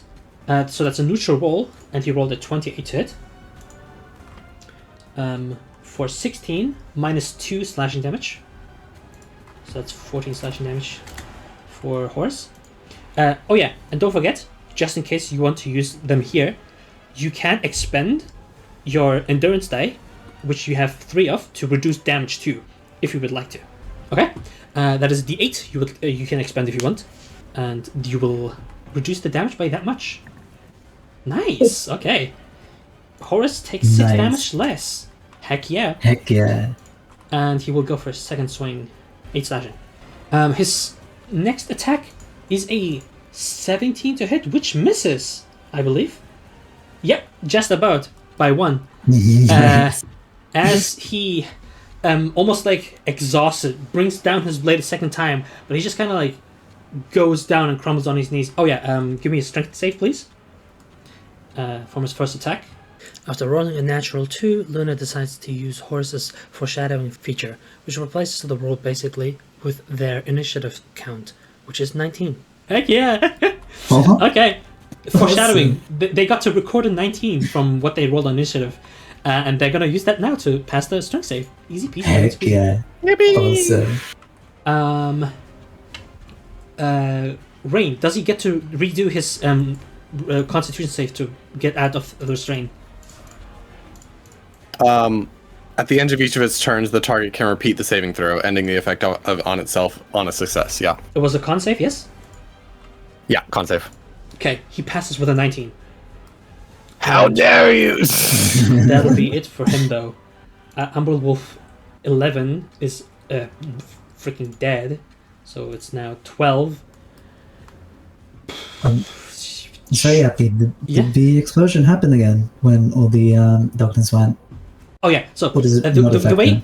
No. Yeah, I'm tracking it by basically looking at when was it activated. So it can activate once per round, right? I'm looking at when it was activated. Okay. It was on Chef's turn, who's after Elder 12. So if it's reactivated and Chef's turn has passed, so if it's like... if Chef or someone in Chef's turn reactivates it, then it procs again. So it's basically once per round. Yeah, this one deals 2d6 to the thingy, but it's not gonna matter extremely. 5, yeah. Anyway, moving on. Chef, Arman, and Rook, what would you like to do? I think Chef can't do much, honestly, because everybody is blocking the path for her. True. And she would do damage to other people on the way. If Chef could dash and has enough speed, could like just go on the outside to try at least do damage to these two. True. Moving around. I think that would be... Yeah. Okay, doing that sounds like a good idea. How much health does Chef have? Chef is not good. 28 hit points. Because the thing is, if she goes out around the outside, that means she's on the wrong side of the wall, and that means all of the wolves have only one person to attack, and that's Chef who's on the wrong side of the wall because they can't get past. Yeah. That changes if there's darkness there. The thing is as well, since it's Chef's turn, Chef could also use bonus action to get rid of the darkness, which would then explode the Houndmaster. Now. True. Yep. You can use an action to dash, and then use a bonus action to do this thing, to get rid of this thing. And one of the hounds also just had their turn, so it'd only be one going, and do not think they could do 28 damage to Chef. No, okay. You'd be safe as well. Yeah, besides, relatively safe. Umbral Wolf 10 is also bloodied, so... I also, whilst in this area, Chef also takes less damage as well. Yeah, okay. Minus 2. Okay. Makes some convincing arguments, I guess. She can make that easy. So, like a Bugatti, she is... vroom vroom! leaving a hot trail behind, blinding everybody on this, whom she's passing with her beauty. And, joke's on you, I'm already blind. Roll me double 2d8. blinded now. Roll me 2d8, please. 2d8, coming right up. I cannot believe just went vroom vroom. Vroom, vroom. That is a 11 in total. That gets rid of the darkness as this goober is once again revealed. Roll me a d6 for each of these goobers. Okay, the first d6 would be a 5, and the second one is 3. Okay. Alright, that's her turn. Arman and Rook. Okay, so here, this is where I'm hesitating. What should I do? Should I smack the Houndmaster with a conflicted feeling, or should I smack? Yeah, he still seems Well, we were like out talking of about control. smacking the Houndmaster non-lethally, though, right? Yes. Oh, yeah. Oh, Roll me 2d6, So, I mean, it doesn't have to be please. regretful. As the circle is closed and he's in here, so he takes damage now. Oh, yeah. Oh. Okay. I can roll 2d6 if you want. Please do. heck yeah, since Chef did it, I think it's bad. Heck yeah. Mhm. That would be, holy shit, this is an 11. Ooh. Let's go. Since the Houndmaster is possessing your not elder, My daddy, Canto? it's okay. he's trying to think of a better word than senpai, but hey, yeah, Yeah. yeah, essentially your teacher, right? This might be like your moment, right? And which do not want to take away from you. Okay, I think that Chef can protect herself, I guess. Because I, have respect for my Bugatti. I'm gonna, smack my former mentor. Which means I'm gonna come on flying up, I guess. Yo, easy peasy. You Gonna are. stay. You are. How do you know? It's not my thick German accent, it's my you are. You are. So I would like to have a distance of 5 feet because I have a reach weapon and I do not want to snuggle right now. Smacking! Okay. Smack him. Please do. I'm gonna smack. That is... Do I have any advantage, any bless thingies? Yeah, right? Yep, you have bless. 1 bless. 1 bless. Please be a 4. Yes! Holy shit. That is a 16. Oh, there's one off. That's one One off. off. Crap, it is. Oh wait, D4, yeah. Horse could give you a D4. Yippee! Awesome. Heck yeah. Amazing. So I basically, I horse- imagine it like Horus collecting my aim just Yeah. in the last second. Armand sees herself basically almost like a ghostly image missing the Houndmaster, and then seeing that ghostly image basically like says, "Oh, I shouldn't do that," and then corrects this their aim and hits the Houndmaster with that. That's roll me sweet. damage. Come on. Okay.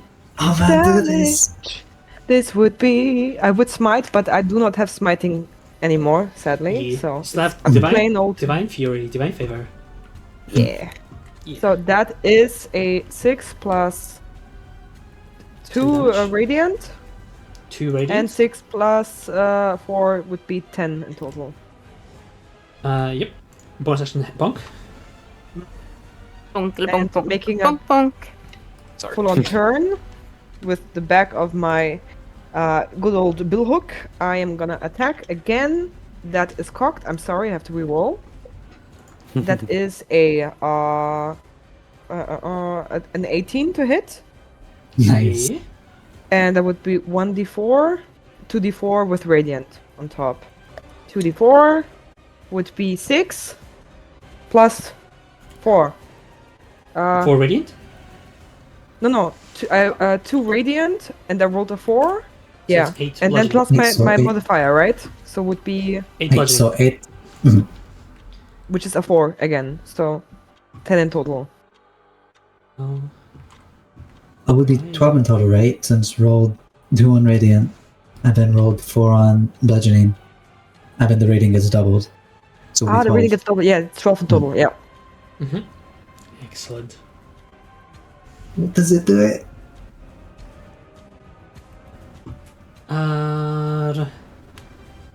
Mundo.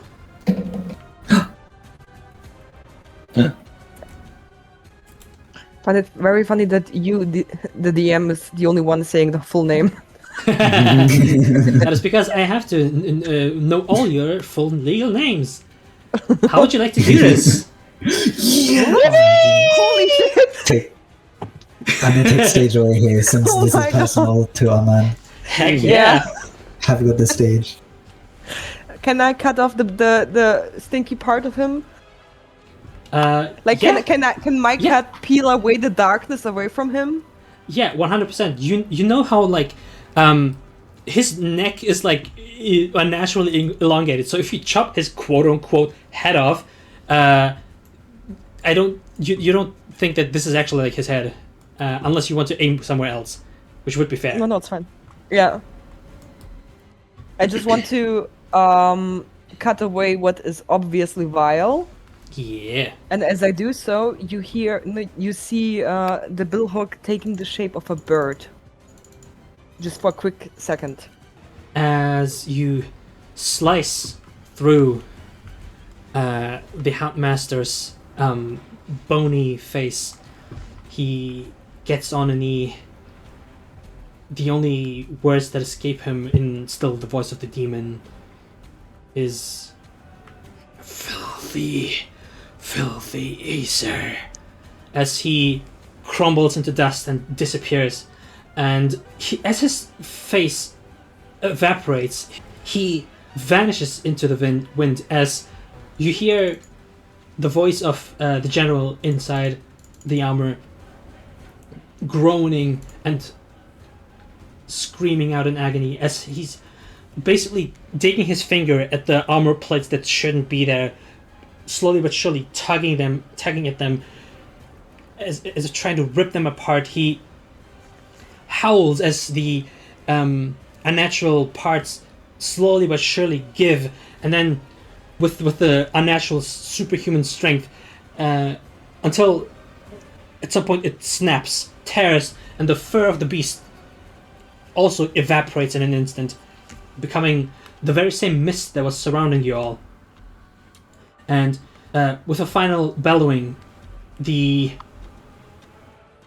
unnatural armor pieces that were basically growing out of him burn away as well into soot and ash, picked up by the currents of the mist that starts flowing in and swooping in towards his feet as you notice a vortex of incredible power gathering it all and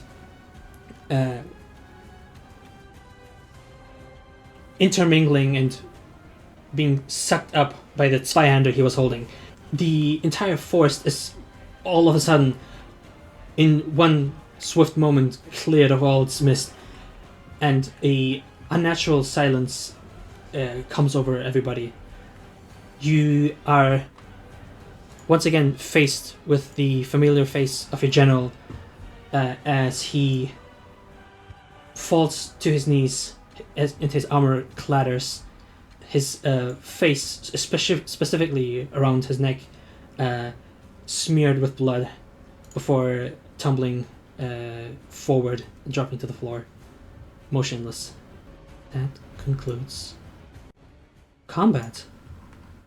And as the mist clears... Oh no, he appeared again. Nope. Phase 2. Nope, nada. Yes, and the opera music starts coming in. I just drew this line on accident and I don't know how to remove it. It's fine. As the fog clears as well, you do see the individuals on this side that I'm going to reveal shortly. Yep, go on. I was just gonna ask Anna, sorry, how does Arman's face currently look with her teacher Anto? Horace would also like to look at Arman's face to get a proper read before they do anything else. Rook is still blind, so he cannot look at Arman's face. This is so sad. All this screaming, and he's just like, huh? What? It's like, why did everyone go quiet? Huh? What happened? I think there's like a lot of conflict in her face. Right now, you see probably blood pouring down her brow because she has only 26 hit points of her 44. I swear, Arman has not caught a break for the past, like, half of the story. Horus is about to make it worse by putting their hands on Arman's shoulders and saying, I think I hurt your ex earlier during the battle. I'm just staring at you. I don't know how far they are. As the force clears, Oh no. you see a number of individuals, only a couple paces west, who seems to have just battled themselves. Among them, a fairly gigantic individual standing at least 7 feet tall with heavy armor, decorated in an almost tribal style to it, with rabbit's paw talismans, a necklace made up of fangs, and a heavy fur coat. And finally, the horns of a bull decorating its helmet and shoulder guards. Alongside them, a familiar dwarven artisan, wielding a large warhammer in one hand and a firearm in the other, with a scruffy look, donning a sweaty headband and grimy overalls. Then, another mysterious individual made entirely of bark and wood, with a singular eye poking out of its head, and no other discernible facial features, with robes akin to that of monks, and a ghostly blade at his side. Finally, there are two more familiar faces. One, that is of the druid, Ark, that you have previously made business with in Lawdon, the elder fawn individual, as well as a curiously looking orcish woman with simple training attire and a nodachi at her side, currently appearing to be restrained by the giant in armor, as they basically rush forward to join the group, dragging this person along with them. They appear to be basically restrained at their backs, with a rope tied around their ankles and wrists. Sorry, not ankles. Sorry, just wrists. I think I'm this close to vomiting.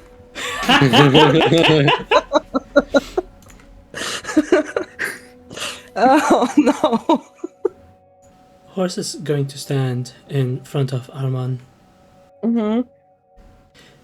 In an attempt to block line of sight to her. Thank you. I say.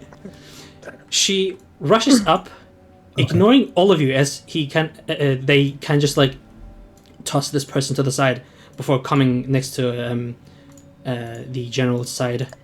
They kind of kneel next to them, lifting them up from their backs and putting a hand on their chest as it starts glowing in this ethereal golden. They immediately, as they get next to the general, take off their helmet and toss it to the side as you see below the armor, the ironclad warrior appearing to have dark caramel skin with round but solid features like polished ember, as well as golden freckles on her skin. Her hair seems to be somehow being contained in that helmet as it flows out like a bed of autumn leaves in an iridescent ginger. She lifts the general up and whispers to him, Come on. Get up. Can I clock what she's doing? It's you don't have to roll for that anyway. It appears to be like something along the lines of lay on hands. Okay, good. So it's nothing unfriendly. Yeah. Okay. And I will give you the reference for the woman as well. It's a pretty woman. First thing I would like to do to cope a little bit, I'm gonna go towards my steed really quickly, hobbling over on a bad leg, and I say to her in Celestial, Doji tu Malamoya, and I cast a lay on hands on her with the knowledge that she's gonna burn me for a quick second, but I can take it. Mm-hmm. So I'm gonna roll 1d6 for me. So I'm taking 1 point of fire damage on top, so it's 25 right now. Mm-hmm. And I would like to push 10 hit points into her. Okay. Actually make it 15. She's healed by 10. Horse. By 15. As you approach the orcish woman, she kind of just like scuffles back, leaning her back against the pillar, trying to like slowly but surely like lift herself up from the floor again to sit upright. And she just like looks your way, turns back, and then just spits to the side. Rook is hearing all this shuffling and is like cluelessly turning in circles, trying to figure out where it's coming from. After the party makes mention how Rook just has to step 5 feet away to not be blinded anymore, Horus scoops him up with their tail and puts them away. Gonna go. You can see now. As he like gets sit down, he kind of jumps up and looks over at the orcish woman. What are you looking at? So what you notice is that she's hot, you know, like... Not biased at all. Okay. Not at all. Not at all. What did I say? Buff woman. Yeah. If you had said that in character, Rook would have just looked over at Arman like, really? Very unimpressed. They will turn over to you, give a quick sigh, and say, "Thank you for not killing him.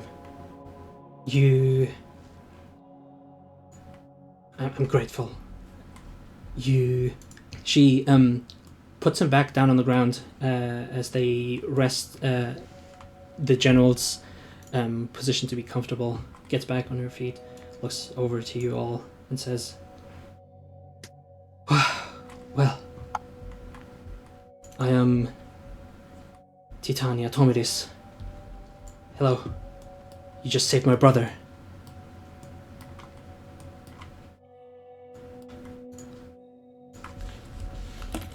Sorry, I am just a little bit stunned. Was that in character? Yeah. Okay. I do not blame you. This was traumatizing, to say the least. I'm just racking my head how we could be so late, but it seems like you had it under control. Good. Very good. She kind of just like looks over at the group, sees Arman next to her, just like pats you on the head. With like very large and strong hands, just gives you a head pat. Oh. Sorry, so we came here for a task that involves the... I'm sorry, am I being too forward?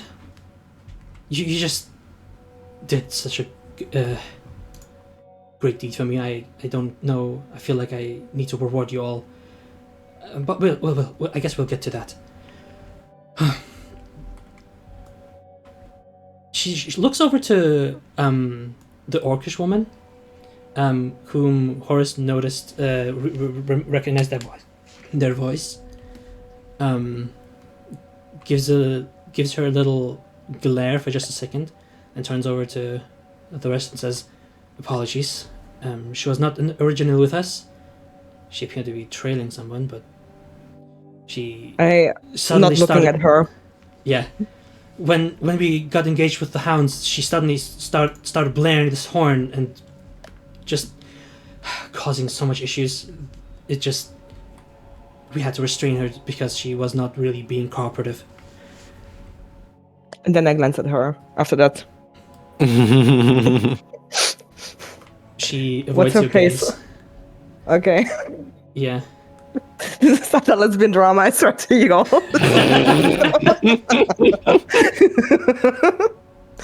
Oh, God. So, what does that mean? And I look at the general. Are you gonna flare up again? What is this? Are you cursed? Sorry, he's unconscious.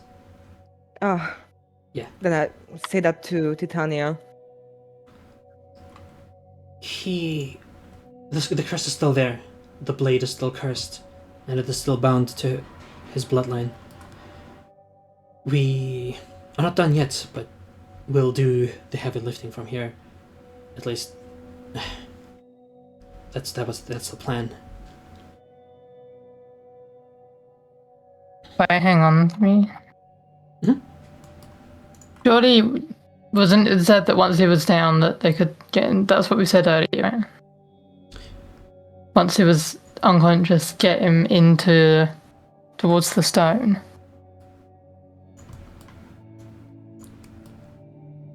If that's your interpretation. Reno didn't mention the stone or anything. They said they were gonna try and fix it up once you guys survive the fight.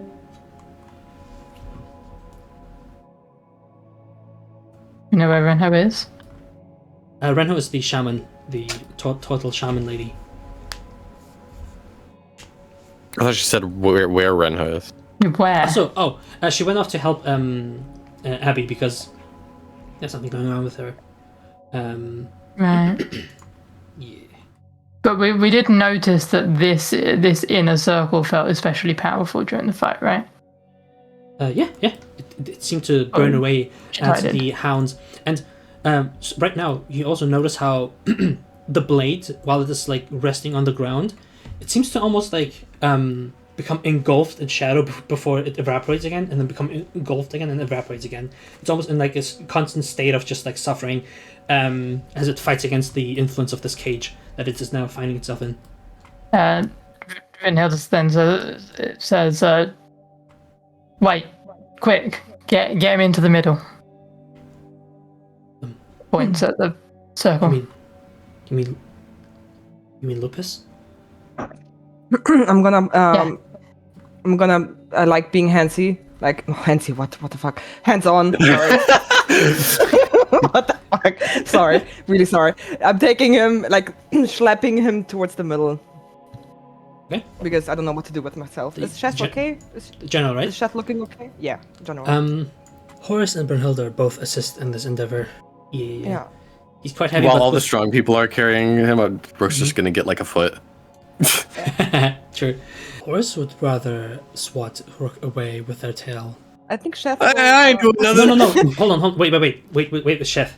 Wait with Chef. Okay, wait. So as you step away from Chef and basically focus your attention on Lupus, you hear a short like a flare as you turn back and see Chef has disappeared from sight. You do not know where they went, but they have vanished for the time being. Okay. Leaving nothing but their scorched hoof marks on the ground. Okay, Princess wants me time. All good. Yeah, seems like it. Yeah, all Right. good. Well, excuse me, princess. Okay. You're pulling the general towards the middle? Mm-hmm. Okay. As he enters the circle, something about the air here, or maybe it is the magic with the circle hovering above your heads at about 15 feet height. But something seems to be soothing him a little bit as he appears a lot less in pain. He breathes easy. I have 3 healing hands left. Lay on hands, sorry. Mhm. Actually, no, I have healing hands. Because I am a certain Asimar, Mm-hmm. which I think I got revealed last session. It's okay. So I would like to pump healing hands into him. Okay. 3 healing. Yep. Awesome. How much is it? I didn't write it down. Oh, it's equal to the level, sorry. It's just level. Okay, good. That's another Cool. 4 healing. Yeah. You... And as I do, you see, because flavoring, like Mhm. strands of whitish energy connect to his veins on his hand, Nice. pumping a little bit of healing magic into him. I've rolled con saves for each time he was healed. This time he got a 19, which is more than enough for him to slowly but surely regain consciousness. He opens his eyes as he just kind of like vacantly stares forward, not really focusing on any face. Titania's still coming with you, never really leaving his side. Turns over to you, Arman, and it says, well, This got a little complicated and strange, didn't it? Yep. And I look over to Zaheera. Is she out of earshot? You could say so. Yeah, if you're speaking a little quieter, then yeah. I would like to whisper to her. How come that he is a general of the Empire and has such a curse, and he was not punished until now for that? She kind of chuckles and says, "That's kind of the point. He is the Grand Master of the Eldritch Knights. His order is specializes in hunting monsters, and what better way to hunt them if you know them inside and out? That's kind of the Empire's spiel. They know he's a weapon for them, and this is what this weapon is supposed to do." I just shake my head in disbelief. So you are saying that they are hurting people and leaving others unpunished for convenience? Yeah, that's one way to put it, yeah. Very true.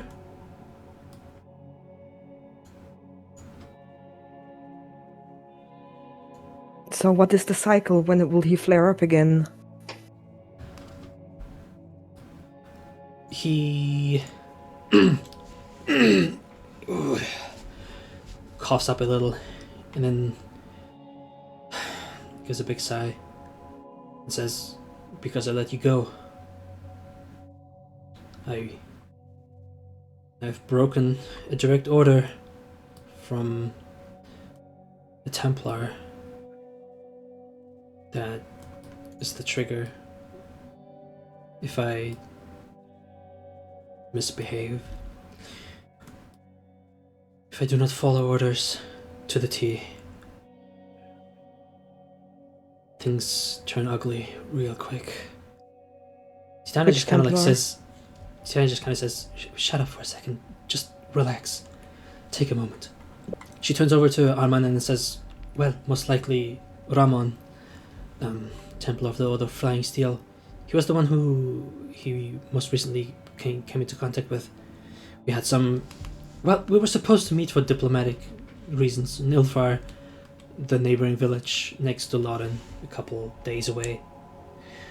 But that never happened because, you know, things got a little complicated. Devil scare, and then they started panicking. So we had to assemble in Loden." Brunhilde will notice that my hand is basically clenched in the fist and shaking a little bit, but my face is not betraying anything. Mm-hmm. Like a good soldier. Yeah.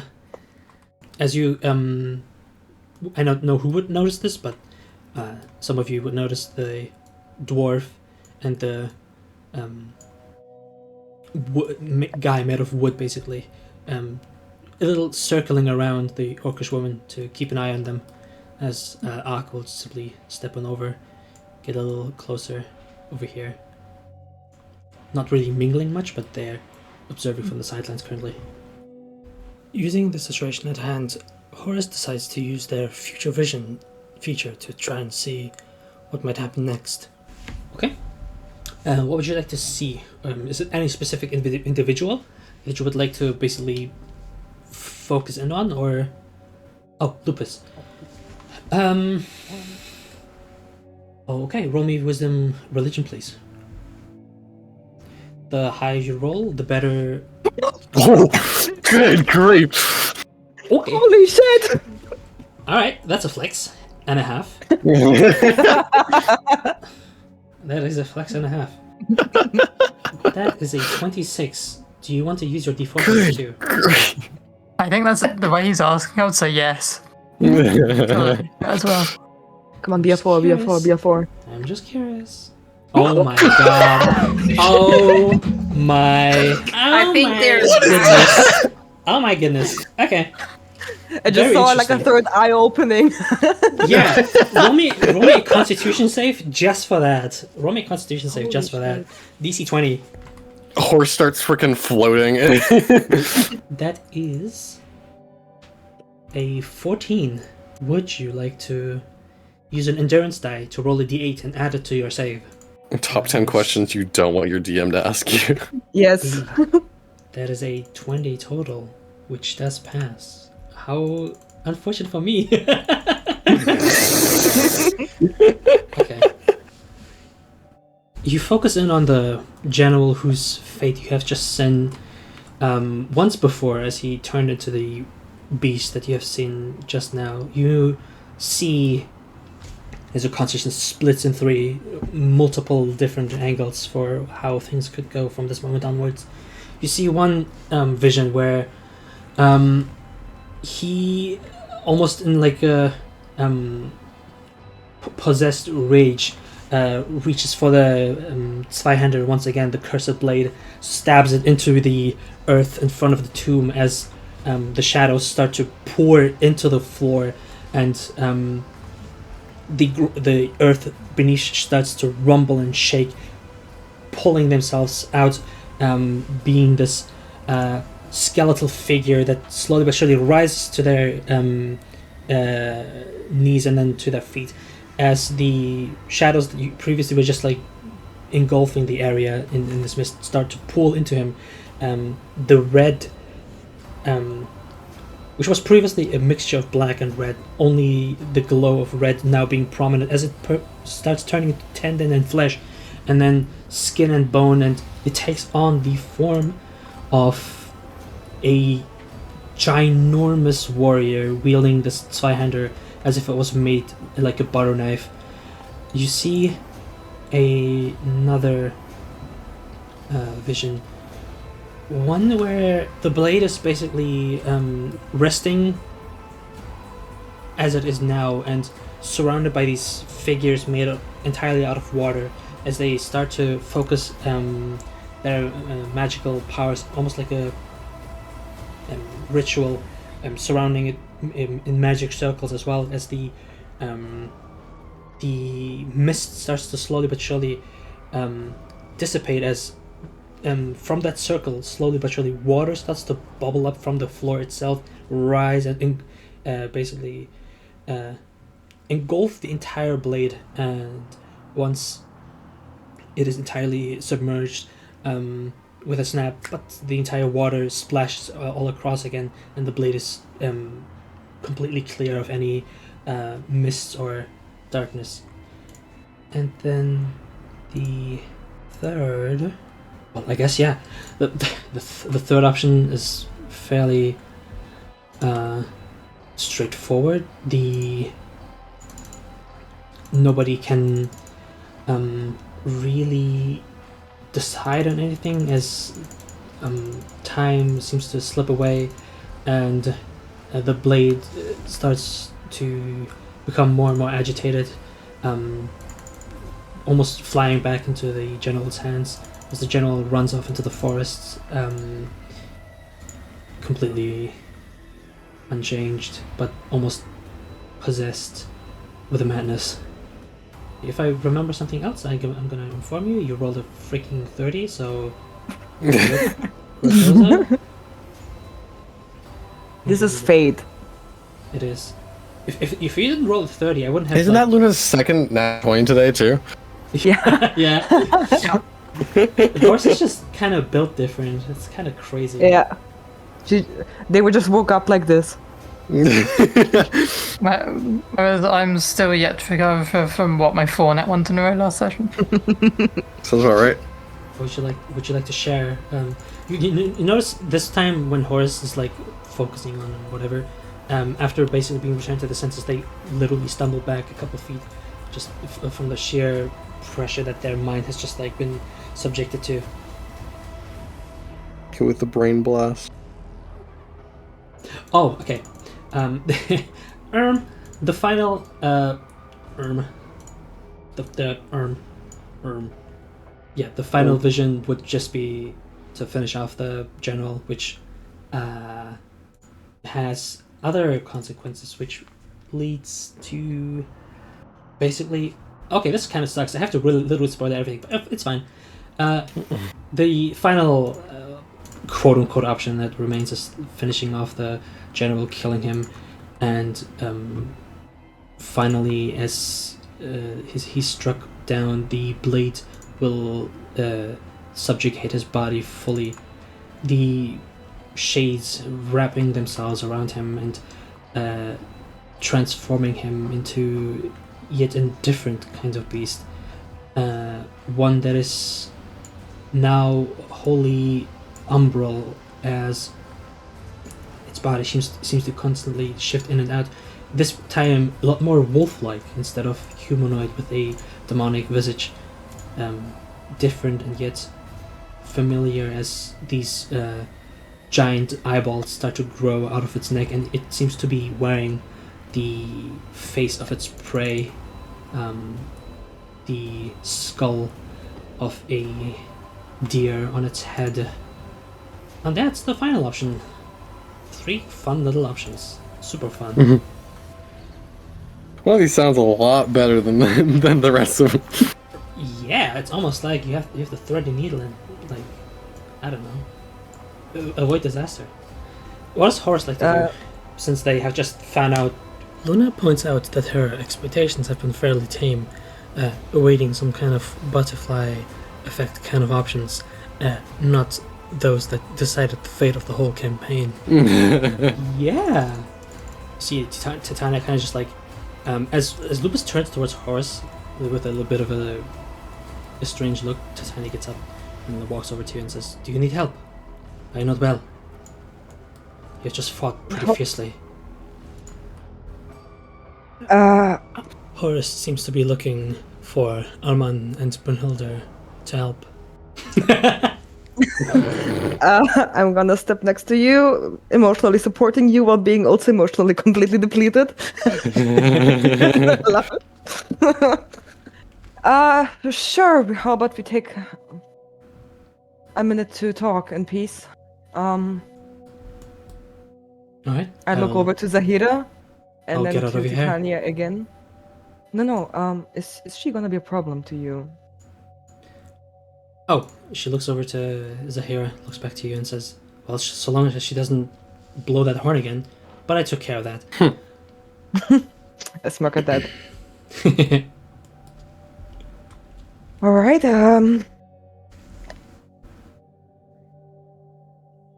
okay, let's sit down and have a chat, and maybe rest some wounds, no? Indeed. A good idea! She basically puffs up her chest and starts moving up towards her. "Bring her over!" As they start to like nod over to her and just like kind of kind of I guess so, yeah. Drag her over. She doesn't really want it. She doesn't really want to be here, but yeah, she's they're both pulling them in as the Nomad Archon is dismissed and vanishes into the wind. Ark also joins you guys, sits down, and just observes from the sidelines. Shita is also just kind of like gonna have a good look from this angle. Yeah. I would probably, I don't have much, but I would share my rations. I have 5 left to anybody who is hungry. And even to my toxic ex, if she wants to eat, she can have it, I guess. You can have it or whatever, like, I don't even care. I don't give a shit. Yeah. You notice So as I would you like like start resting, like start setting up for a rest. Looking over to Zaheera to see if she might want to have it like a bite of your like jerky or something. She kind of just like wiggles her hands around. Actually, I'm gonna make her do a roll for that. That would be a good idea. You know what? She's kind of like trying to wiggle around, getting her hands certain places, but can't really do anything right now. So she just kind of scoffs and just like leans against some rock. I mutter under my breath. Sharing the campfire is part of my oath. Might as well. Do you see it to her? In general, so that Okay. but she hears it too. You know, Gotcha. like... Sure, roll me persuasion with disadvantage. With disadvantage. Yep. Okay. She doesn't want to be here right now. Natural one.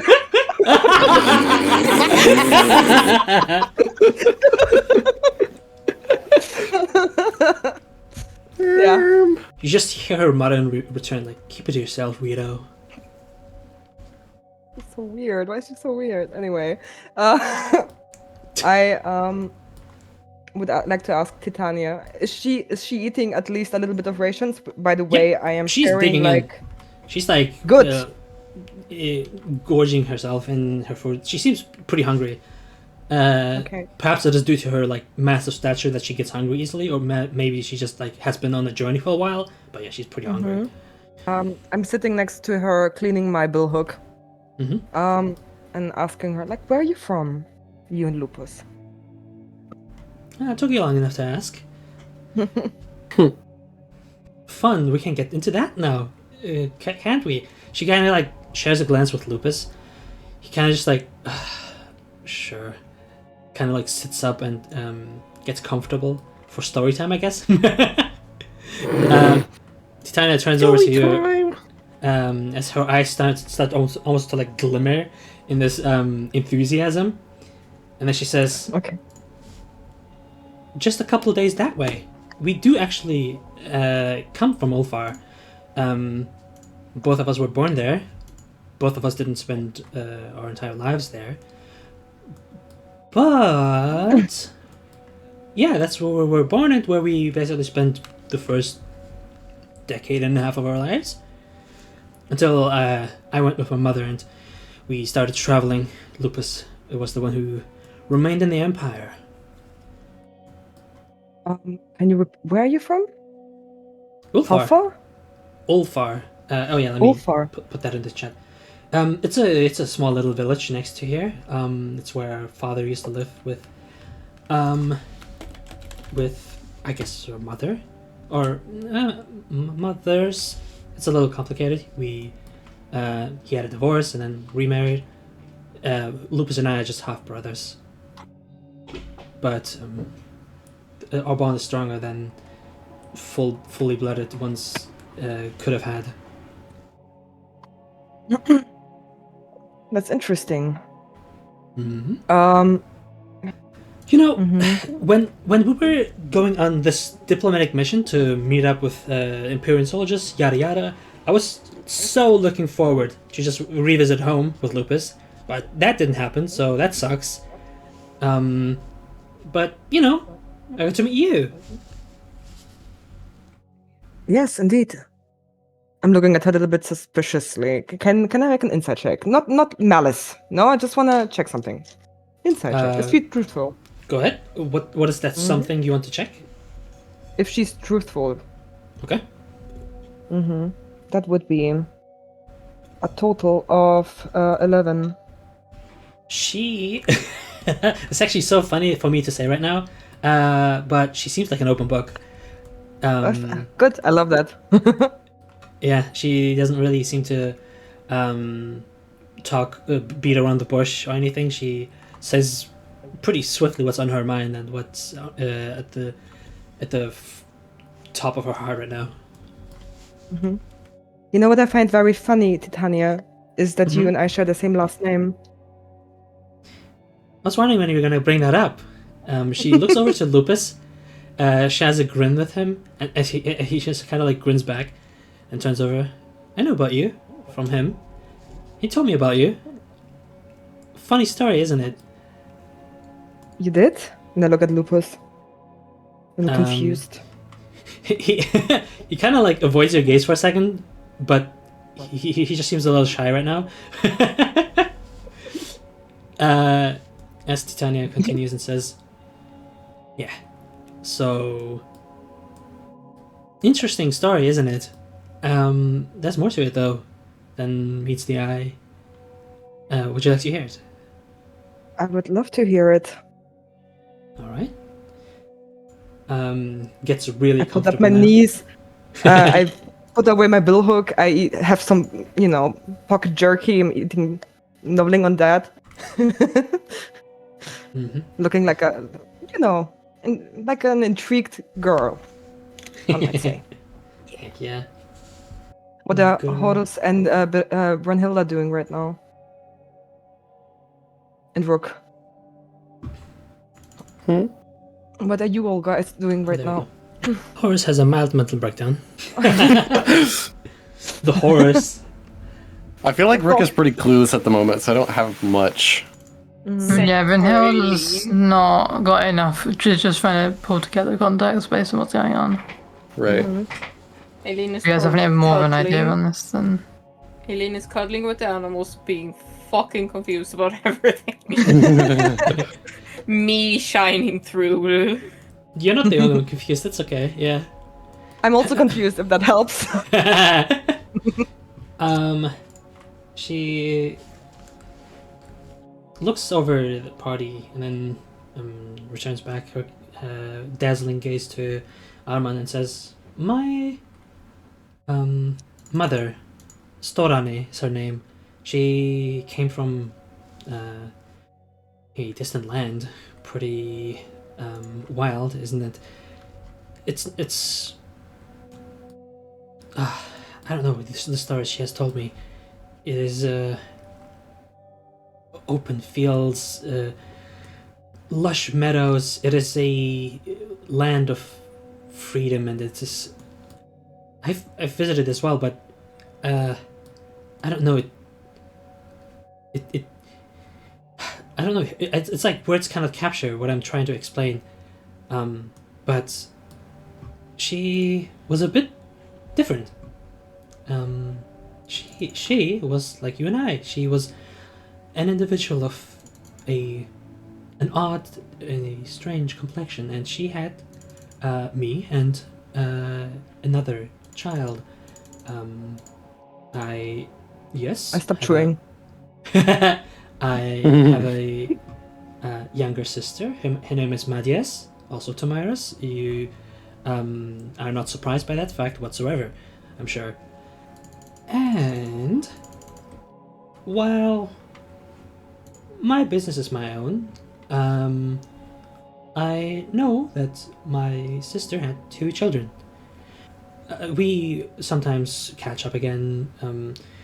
It's a little tough because, well, my sister's not as talkative and is not as approachable as Lupus. I know, shocker. He doesn't look like the most talkative guy, but you know, once he gets comfortable after a couple of beers, it's fine.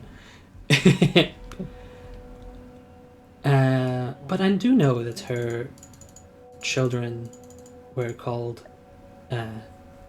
Aizere and Sizim Tomiris. So, well, what I'm trying to say, I guess, is that, yeah, what you're thinking is right, but it's across a couple steps. To stop beating around the bush, I think I should be your grand aunt.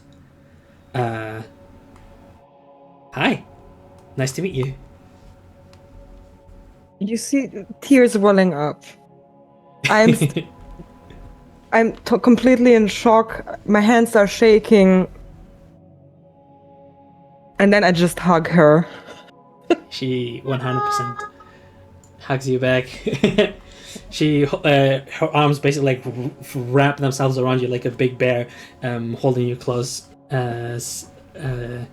Those like looking on would also notice her, despite her like kind of like happy-go-lucky upbeat attitude.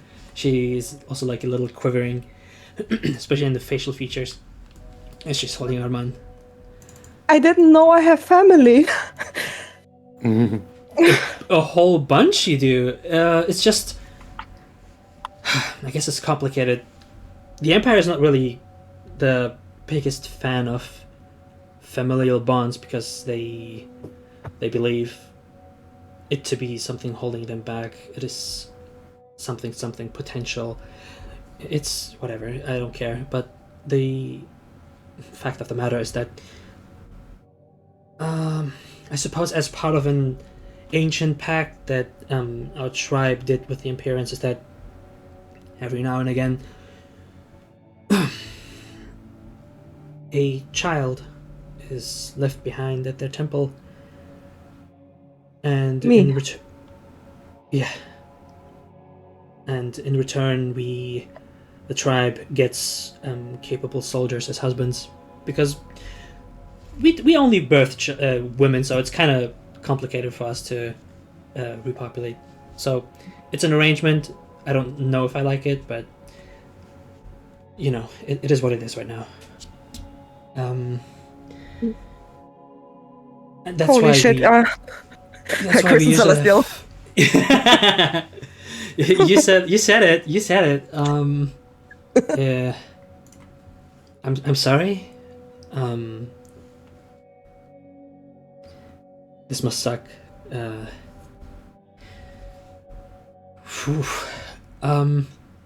have been waiting a while to meet you, but the arrangement has only just come to bear fruition. You can't imagine how frustrated I was when I came to Lawton and you weren't there anymore. I was gonna punch something, and then I realized that was a bad idea, so I wouldn't. I can control my anger, but it's that frustration. I do. It runs in the family, I guess. I guess it does. This is the weirdest and the best day ever. It is, isn't it? Oh, I'm sorry that we had to meet under these kind of circumstances. Well, I guess I can continue talking about what we were already doing. The Ashera and Wings, and the people that we work with, we came here, one, for diplomatic arrangements, because we didn't want them to burn down the forest for some goblins that might be causing a ruckus. Two, because we have a friend from among the goblins. She kind of like gives a glance over to Nuvola and back to you, who didn't appreciate the fact that they may just be butchered like livestock. Three, some of our, I guess, shamans, is the best way to put it, have been made aware of the fact that this forest is, well, it needs help. It needs help for sure, because well, believe it or not, this place used to look a lot more beautiful. It looks great, don't get me wrong, but it was a lot more vibrant. But the Empire does not appreciate the unpredictability of the Fae. So yeah, they kind of. Hang on, I'm still trying to catch up. You said that you were working with the Ashera and Wings? The very same. I am part of their entourage. I am the commander of the Tauri Thunderers. It is the 21st Regiment of the Ashera and Wings. We are a strike troop. We do stuff. We get things done. We come for diplomatic arrangements. So I lived the continent over, which probably explains why we couldn't meet yet, among other reasons. Go on. Okay, I'm just really confused. Like, if you work for the Ashera and Wings, why do you have an arrangement with the Empire? It's diplomacy. The Alliance and the Empire is. She makes like quotation marks. Interested in peaceful relations. So Unfortunately. Yeah. Okay, and I'm just Go really on. confused. Like you say that in a different lifetime I would not be devoted to Demiurge. Yes, that's because your sister, if you had one, most likely you did, was it's an arrangement. 2 daughters, one stays in the Empire, the other leaves. Surprised? You have a sister? Probably. Yeah. Most likely.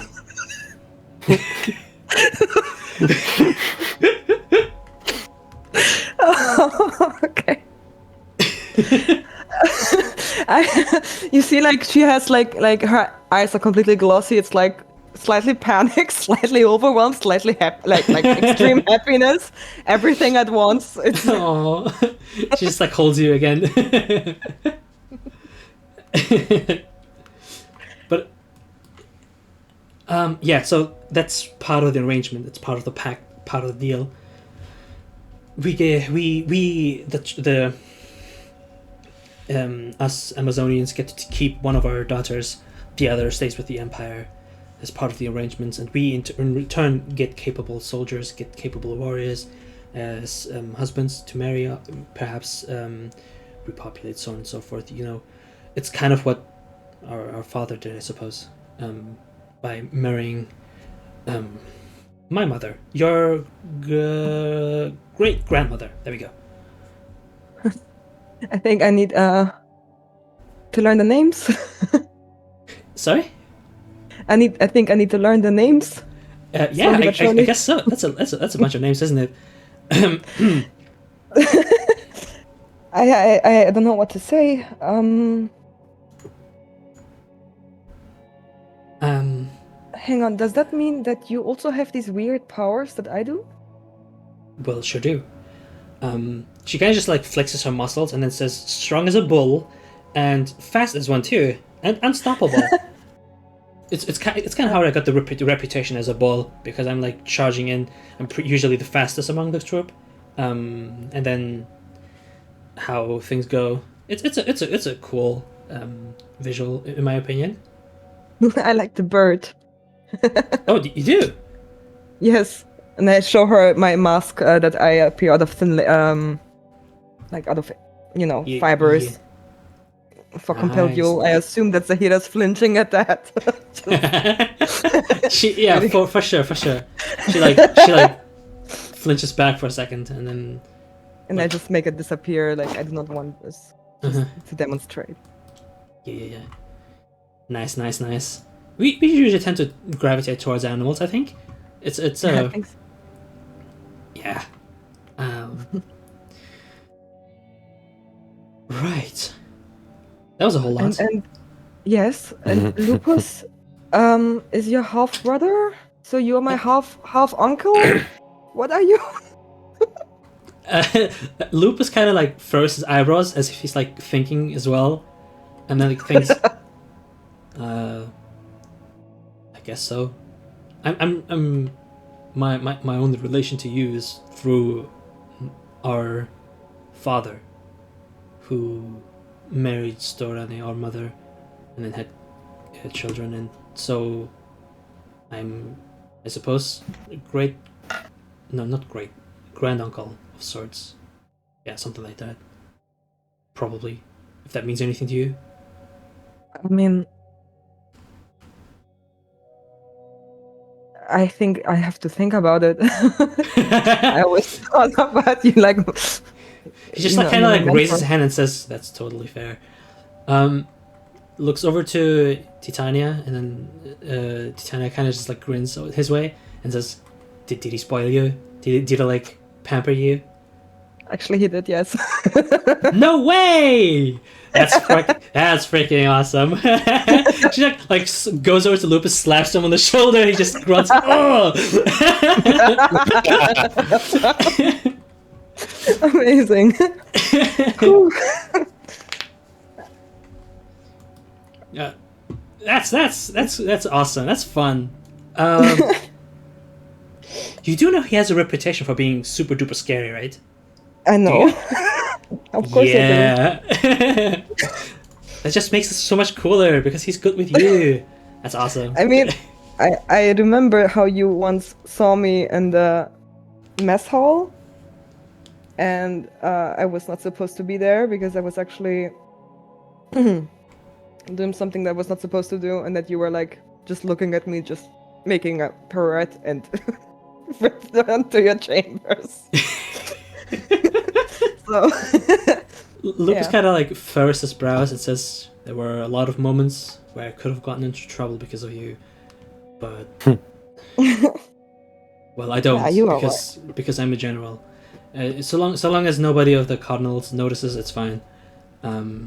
We hand wave those. you notice Titania kind of like narrows eyes, takes a look at Zaheera. Zaheera looks a little like, she looks really angry right now. She looks extremely upset. She looks over to Arman and says, "What's her deal?" I just imagine as this like really heartfelt reunion is going on and stuff. Horace just has like glazed expression on their face. It's just, like, still More like flashbacks. yeah, exactly. It's like Horace sees every bad ending there is, and then like one good ending. It's like, damn. So yeah, as this conversation was going on, she kind of like gave a look over to Zaheera, who looks really, really upset and angry right now, and then looks over to you and says, "What's up with her?" Do you want the long story or the short story? I mean, we got time. Plus, I do like find out more about you. Okay, what do you want to know? No, I mean, if you want to tell the long story, I would like to listen because I like to know more about you. That's where I was going. Okay. I feel a little uncomfortable, but long story short, we were once together. And now we're not anymore. And the reason for that is a difference in opinion, I would say. And I look over pointedly at Zaheera. Now, I know that this is very awkward. I don't know why you are here, I say to Zaheera. I was telling you, dumbass. Stop calling me that. Right, dork. I raise my eyebrow. I love the sass. You gonna say something? I'm just gonna stare. I don't get you. Why would you follow?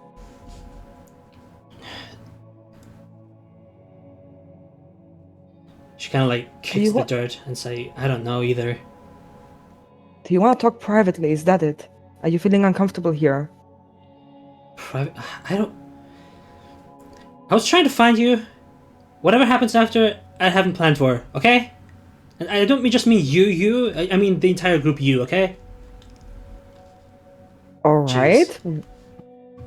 Okay, calm your tits. Everything's good.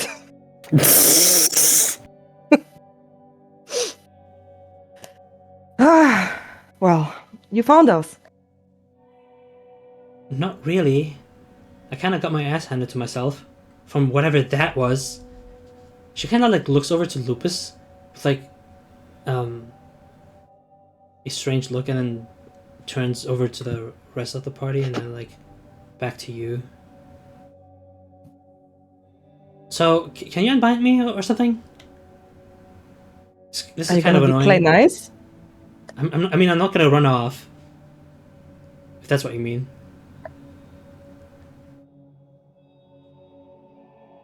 I look at the group. What do you think? Titania kind of leans over to you. She can't escape anyway. I'm faster than her.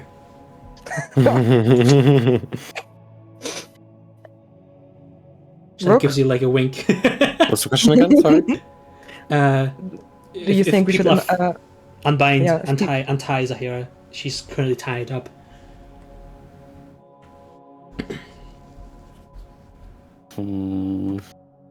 That's your call. Fine. I'm trusting you here.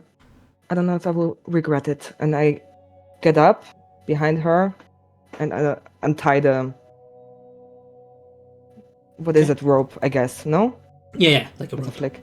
Yeah.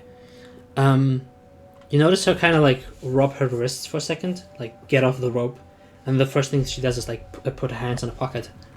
So yeah, you untie her, and then the first thing she does is kind of like rub her wrists, and then right after she kind of like zips her hand into her pocket.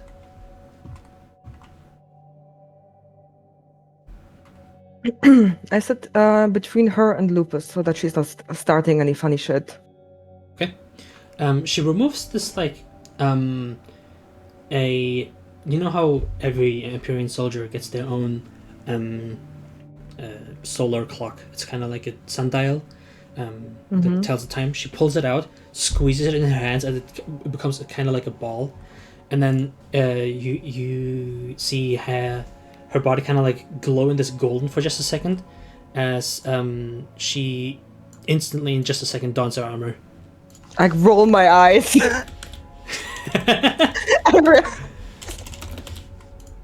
Wow. her gaudy golden armor with like the red streaks on it. Oh It's my just god. I can't believe you. At least take off your helmet. I don't need you to believe shit. I don't know why you're here. What do you want from us? I want Are you answers, friend or foe? okay? I want Okay, answers. for what? I don't Then know. then ask. What are you guys doing? What is this? What is all this? Why Who's should we that? tell you? You're gonna run up to the Empire anyway. I know where your loyalties are. You have not proven anything else. You think that I'm a weirdo, that I'm a shit ass? I don't need to trust you. I remember what you called me. Now, right now, I'm really not liking you. And I don't owe you anything, Zaheera. I don't expect you to owe me anything. What did I call you? You called me weirdo, man. You called me a dork. You keep calling me names. As if I was not your, I don't know, first choice of contact for half a year. And then you abandon me, and then you go on your greatest adventure as a paladin or whatever. While I am left in the dirt. So yeah, I'm having contempt towards you. And now we fight, and then you return here. Without any answers. Completely neglecting what I'm feeling right now. So I don't know.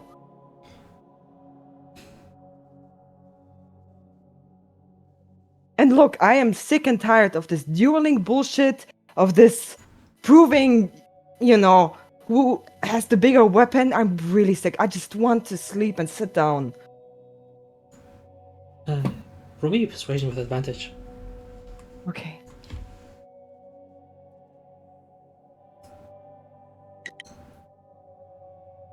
I shit you not. I rolled a 1 and a 3. I shit you not. I would give you bardic inspiration if I had it.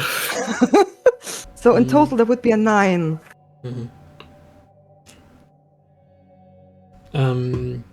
You just see like kind of the expressionless helmet stare at you as Zaheera just kind of like remains seated on the ground. You know why Can they Rook come over and take the helmet off? Huh? Oh my god. Can Rook come over and take the helmet off? I mean, you could try. Would you like to try? I'd like to try. Roll me a strength check, athletics. Okay. Against the buff Pinata paladin. it's visibly frustrated when as soon as Rook goes from. I'm sure that's a great idea. I'm sure nothing would go wrong. What's up with these now 20s? Why do I get 20 for taking the helmet off? But this is a very good speech gets a 3. Why is this one not 20 lands? She fails. Yeah, she rolled a 17 total. I mean, listen, I was taking the helmet off to hopefully spark some emotional connection, take away the barrier, the physical barrier. That 20 feels a little silly. I love this so much, you have no idea. Divine intervention. You take away her helmet as she kind of snaps back at you, tries to reach for it, as you kind of just yank it off of her head and just pull it away, and waddle a couple steps back. She's still seated on the ground. She reaches back and then you watches you awkwardly waddle away, then turns around to Arman and just weirdly stares at her, flustered, and Rook is gonna shout across from where he's awkwardly waddled away to talk nice. Yes. Well, I'm imagining Brynhilder just glaring daggers into Rook. Sure. Give me another Yeah. D20. Give me another D20. Who? Me or Arman? No, Arman. Sorry. Yeah. Okay. Arman. Yep. Okay.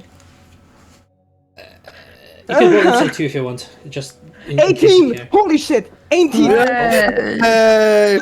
Okay. Okay. Alright. She kind of just like with like the hectic motions going on, she kind of panics and then just like turns back to you and says, I knew you were better than that, so I had to check for myself. And what am I supposed to be better at? You're not a devil worshipping something. I don't I'm know not. what. I know, so, but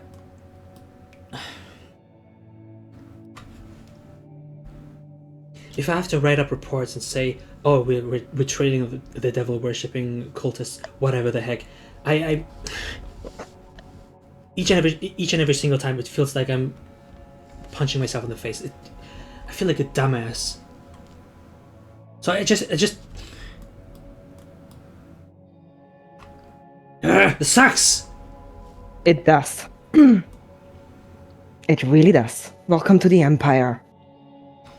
So, what's up with him? She like points over to Lupus and like his blade is still on the ground, like sizzling with like demonic magic. What is that? His blood is like boiling. Yeah. She points at the sword and says, "What is that?" I don't think that it's my story to tell what that is. You can ask him. Maybe he will answer. He like looks over to Zaheera with a little bit of a smug expression and just says, "A weapon. The Empire likes those." Yes. Clearly, Zaheera is a crowd favorite. Yeah. Among the paladins, she is. But I'm not He kind of like sits up a little, adjusts his position, and then his expression turns stern and extremely serious from one moment to the other. He says, "You're staring the truth in the eye. Whatever you think the Empire is, this is it in its purest form. It uses whatever means necessary to procure whatever weapons necessary to achieve their goals, to gain control, to overpower their enemies. This is their ultimate reward. It is what they are trying to achieve. It is its pure intent made manifest. They do not shy away from meddling with magics like these, like artifacts like these, cursed bloodlines like mine. My father's father, my own granddaughter is still cursed to be their obedient little servants and lapdogs. But you know what the biggest difference is between me and you? I do not have a choice. If we disobey, we either die or we turn." I'm not in approval. This is a conflict that she's carrying for years, and finally she sees the recognition in all the people around her, besides her ex. And it is really healing towards her. That finally all this gaslighting is stopping. All these weird dogma bullshit is stopping. Finally somebody's speaking about it openly. And I think you will see this, I don't know how to call that emotion, maybe satisfaction? I think it's called catharsis. Yes, you see it in her face. Yeah. Yeah. I have an inspiration for that. Thank you.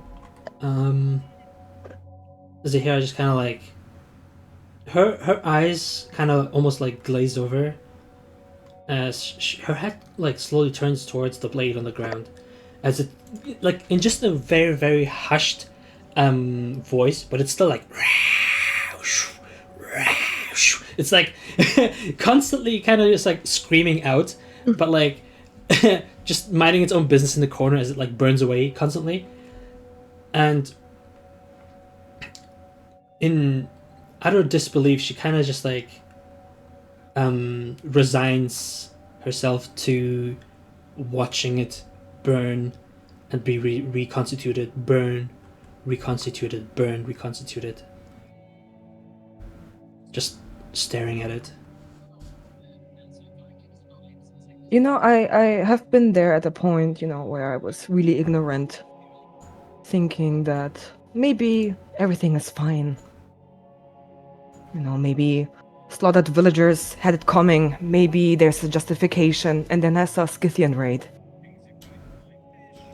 And I want to believe in Demiurge. And I love him dearly. But I don't think what is happening right now is not his cause.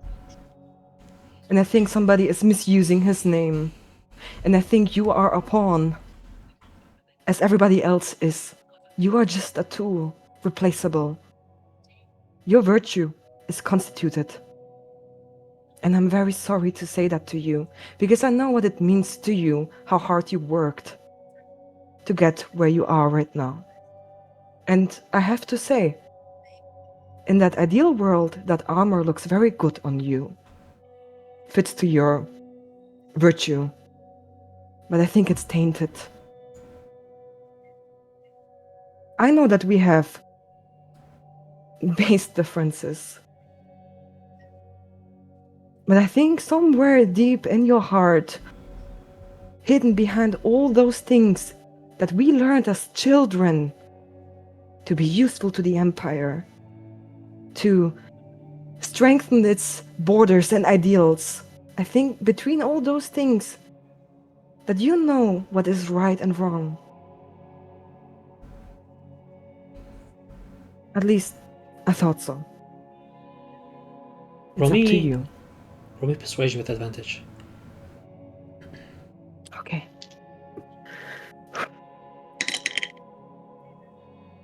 $17 plus. I'm shaking. 23 in total. Nice. Okay. The DC was 20. She. You notice her expression change a little as her lips start to quiver. Her eyes start to tear up a little. I hand her a jerky, beef jerky, and I say to her, "Don't worry, the guilt will ease." She kind of looks over. Takes the jerky in her hand. Looks over back to the blade. Throws the jerky at the blade that's just like burning on the ground, as the jerky is just like evaporated in like in demonic mist. She like scoffs. Then looks back to Lupus. And pauses for a second.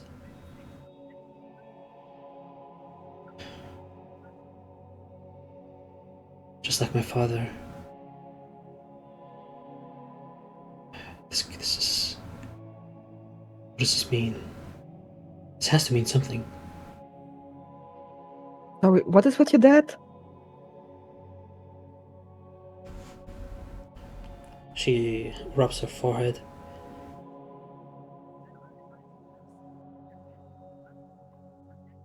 I don't know if I'm in the mood right now to get into whatever. It's we're already this far into.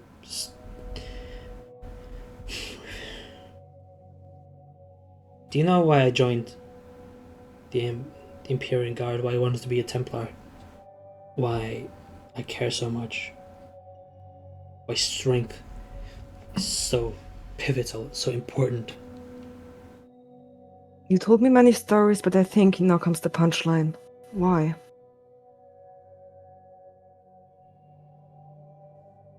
I wasn't lying to you when I spoke to you earlier about my conviction.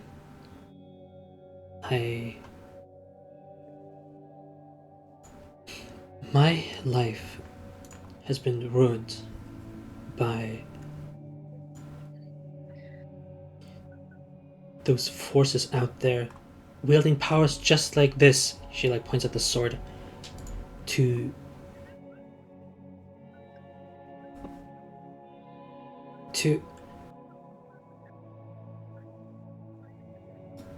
break families apart, to break people to their most base emotions. There's something out there so irredeemably evil. You just have to be able to face it head on. It's...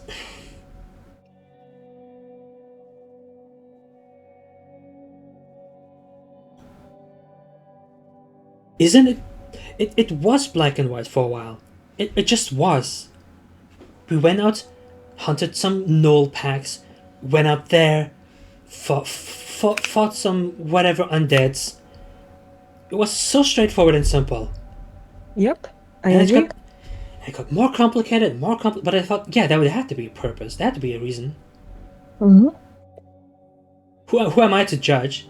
If my commanding officer appears just 500-year-old commander tells me I have to do something, who am I to disagree?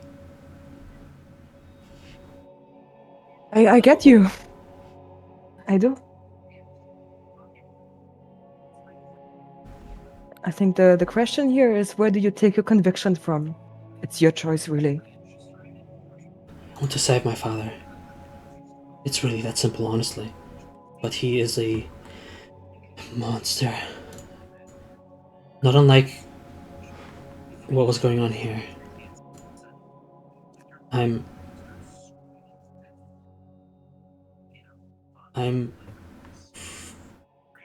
from the Golden Beak tribe.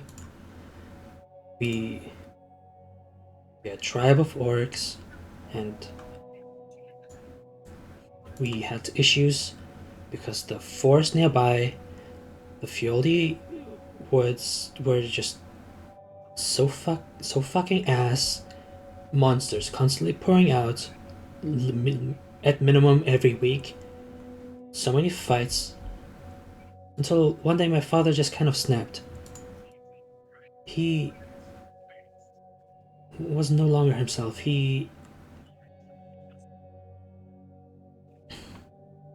Something switched, something turned. He started wearing this jet black armor, this enormous axe. He just kind of, at some points in the week, ran off into the forest and started burning it all, whatever was in there. And at some points he would just come back, and I would like to, hold midway, trying to, put, a hand on my shoulder, but then I think otherwise. Mm-hmm. You notice how, as she's talking about this, so it's almost like she's trying to solve a puzzle that's like a trillion dimensions too complicated for her right now, but she's trying to put it together as best as she can. Continues on saying, I'm fairly certain, I'm very sure he turned into some kind of devil or demon. There was nothing for my father left, only his overwhelming wrath and anger about I don't know what. It's just that was the only thing that was left of him. And I'm sorry about that. you don't. One day I'm going to go there and fix things and knock him to his senses. Make him knock out whatever possessed him to do that. Whatever deal he made, whatever contract he struck, I don't know. I do not mind. I don't want to be insensitive, but are you sure he made a deal? Are you sure he is responsible for the fires?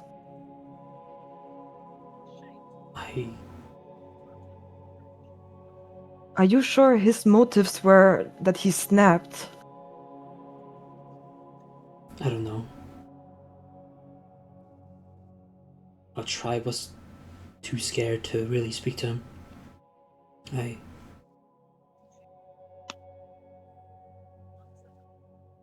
It's almost like the only reason he existed was to go out there again and hunt whatever's in there. I was wondering why even come back if you don't even look at the face of your wife or daughter anymore, if you're not going to be acting like a chief, if you're not going to be speaking to anybody. Maybe it was not all gone. I don't know. Maybe. But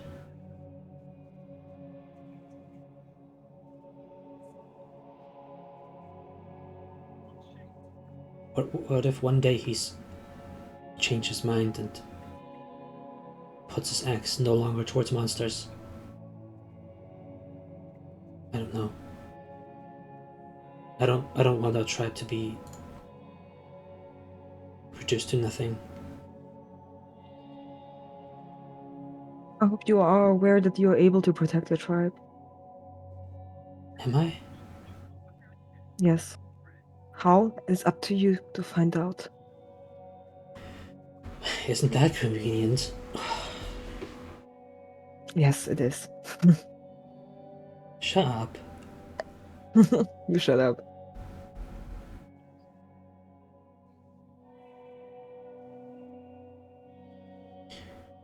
Okay. I don't know how you are all feeling, but I am fucking spent. Sorry. Sorry. So yeah. She kind of like lifts the sundial in her hand, the like orb, with a couple of rings around it, and then puts another hand on it, holding it with both hands, pulls it out together again, and her armor vanishes into a streak of light. She just kind of looks down on the floor, bringing up her knees and kind of like leaning on them.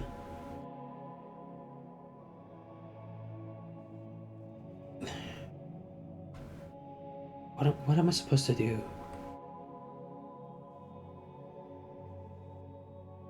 You have options. First option is you go back to the camp, find out a good excuse, but you're good at that, why you went off route.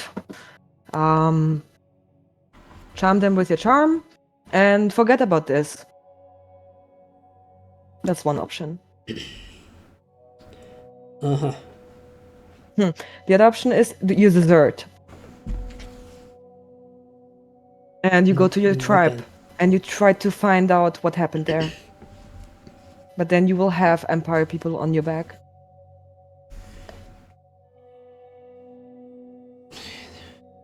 Empire The people third on my option back? is, yeah, like I do. Look at you. How's that any different from going back to camp? I always have them on my back. Anyway.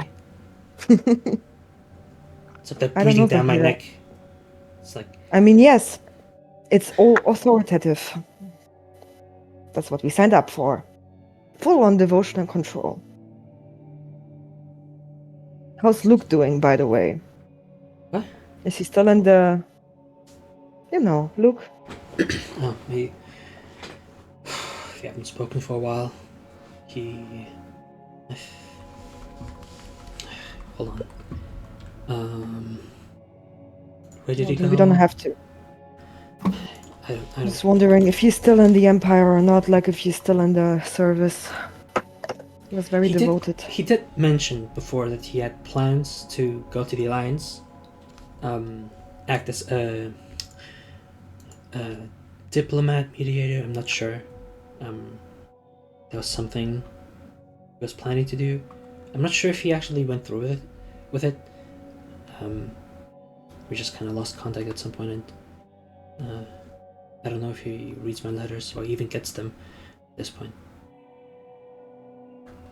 Yeah, you guys were really close.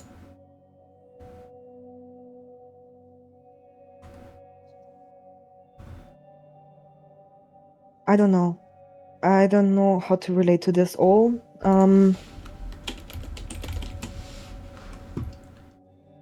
It is really up to you, and I'm just sorry to be the bearer of bad news. But the thing is, at least you know what's going on. Do I? At least some part of it.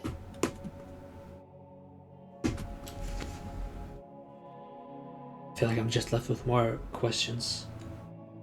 Do I look like I have answers? No. With all due respect, no. Yeah, thought so. I just found out I have an aunt. Yeah, I heard that. She's pretty loud, like you. I know. Finally, feels good to not be the odd one left out, no? Thanks for that, by the way. For what? Sorry? What? No, it feels good to not be the odd one out for once. That's what I'm trying to say. Oh. Look, I think it's late. I would say sleep on it. These answers do not come immediately. And if you are promising that you're not doing any funny bullshit, you are allowed to stay here. For once. Like for a while. Short while. She turns her Before face- Zaheera can respond, Rook is going to waddle back over, drop the helmet on her head with the, Yes! and then just just repeat, sleep on it. You drop it on her head, and it's just kind of like upon making contact with her head, it just kind of like vanishes to the light, as it like basically gets funneled into her sundial, and she just looks back to you and says, "Nice try." Dang, she got me good. She like looks at the sundial in her hand, which she just used to summon and unsummon her armor. Just kind of like, this sucks. She pockets the sundial and just like shuffles over to just like keep some distance and just like get some breathing room. I remain sitting there. Yeah, at some points you would probably notice her kind of like distracting herself, looking at the runes, looking at the crystals, the wall that was just apparated. Look at the owlbear, just like really getting her mind off of everything. Yeah. Tries At some point, like 50 minutes later, I would probably excuse myself, go here really quickly, get my emotions sorted, and then come back a little more neutral. Just screams into the forest. Ah! I just hear like an echo. Roll perception. Never mind. Yeah, but then eventually gonna return and join you guys here. Yeah, while you're doing that, Brynhild, order it's horror still fucked. Visibly. Luna says probably. Brynhild is gonna turn to ask if they're okay. Without saying much of a word, Horace just points to Lupus. Is he gonna be okay? Horace makes some inconclusive noises. That doesn't sound promising.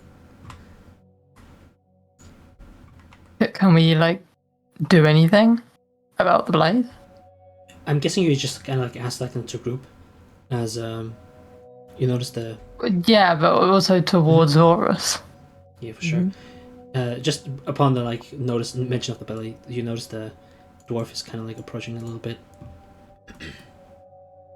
I would like to hand a little bit of water to Horus.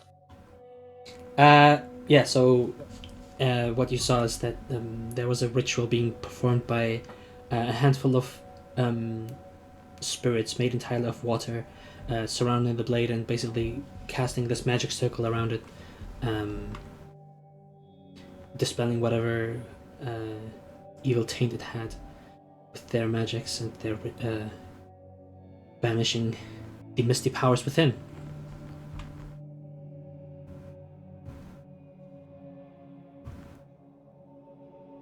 We know when that took place. where that took place. Sorry. Yeah. It was still here. It was basically Oh, is it? Okay. Oh, okay. between wall and circle. Yeah. I was expecting that to be somewhere else. Okay. Yeah. If Sheena's there, can we? How noticeable is she? I feel like she's sort of been sat there and no one's drawn attention to her. Yeah, she's kind of like. I was wondering about that. I didn't know if I was just clueless. No, don't worry. She's kind of just like half apparating in the wall. She's like observing, but not really participating too much. She's still there as an observer mostly because she hasn't engaged yet. Ashina's the one we saw when we like first came here, right? Yep. Yeah. Has she had any roles since then that I missed? Not yet. No, I don't think so. Okay, just making sure. Who's this baby? Rin. Weird. It's not so bad. Yeah. Sorry. Yeah, Aileen wrote that down and then I answered. Yeah. Is someone like turning towards Ashina, like trying to get her attention? Yeah, I'm going to. Cool. She kind of looks down, meets your gaze, and then says, giving you like an affirmative nod, and saying, "Well, our task is not yet over. His blood, our curse still remains. We have some avenues that we could use to." She kind of meets Brunhilde's gaze and starts speaking, saying, she puts her hand on like Lupus's back as she kind of like lowers herself, half her body kind of like sinking into the floor almost. It looks like she's kneeling, but also kind of like she's just like hovering there. It's weird. And then continues saying, apologies, we didn't really have much time to explain anything or to introduce ourselves or anything. We were short on time and we knew that the beast was coming. It is currently being held captive within this cage. If you'd like, I can, I suppose, give you the story of how this came to be. I'm not sure. There has been a bunch of stories shared already. I do not know if that is appropriate to do right now. Yeah, if you fuck your door.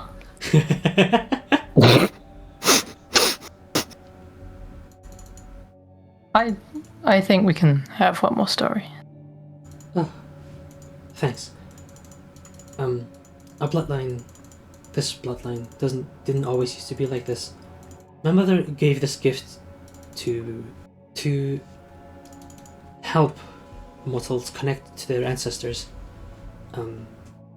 One of the great gifts is that so long as you bear the gift, you will never be left from your pack. She kind of like looks to Lupus. Her kind of hounds, her spectral hounds, kind of like jump almost out of like the tomb and just like circle Lupus. Lupus kind of like looks over a little, with like a look of recognition, and says, "It means that they are able to call upon the wisdom and the strength of their ancestors. It is a gift we've been giving along and handing out for only a select few, and as it turns out that Lupus' ancestor has soiled it by making a pact he came to soon regret. We have been in this conundrum for centuries. He was not the only one, and he was not going to be the only one for a while, but I believe we now have finally the means, the resources necessary to put an end to the curse and free my mother, as well as free his bloodline.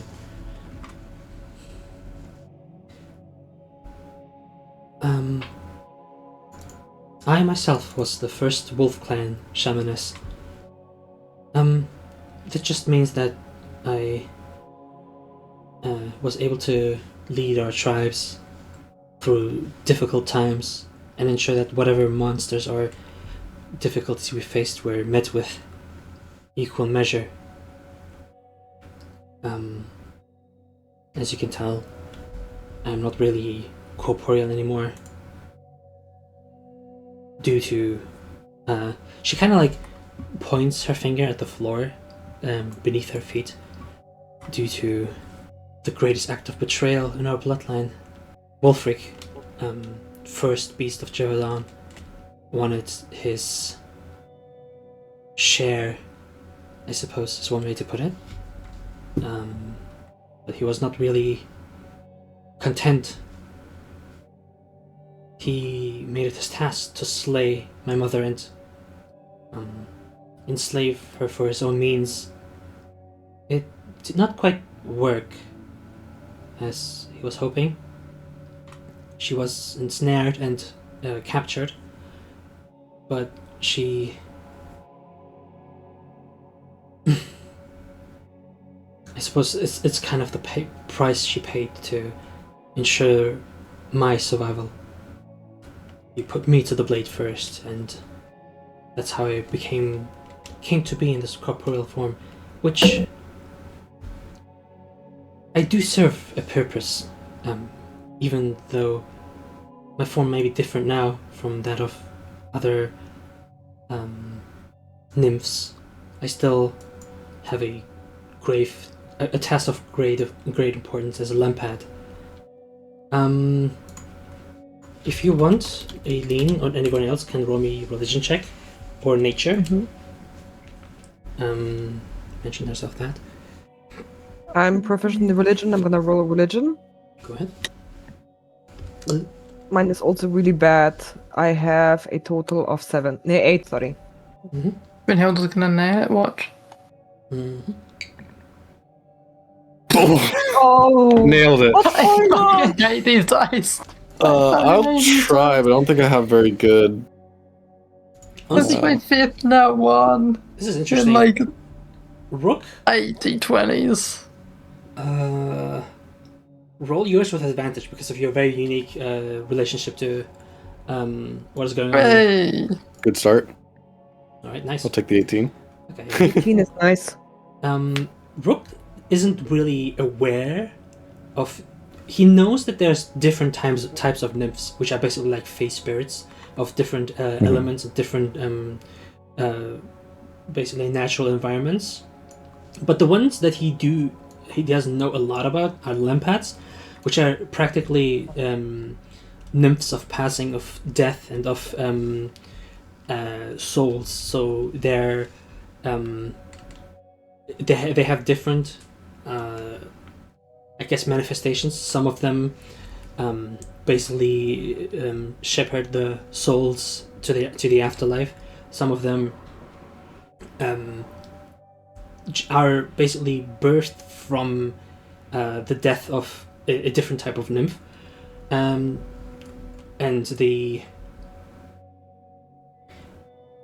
there's a very strong connections to lampads and souls in general, souls of people, souls of the deceased, which adds up with the fact that she mentioned that her gift, the gift of Asana, enables some to basically connect with their ancestors who may have passed away, connect with their with the souls of the deceased. Yeah. Okay. Another lord dump. And sorry, so she's from the same bloodline as Lupus is? Am I misunderstanding that? Sorta.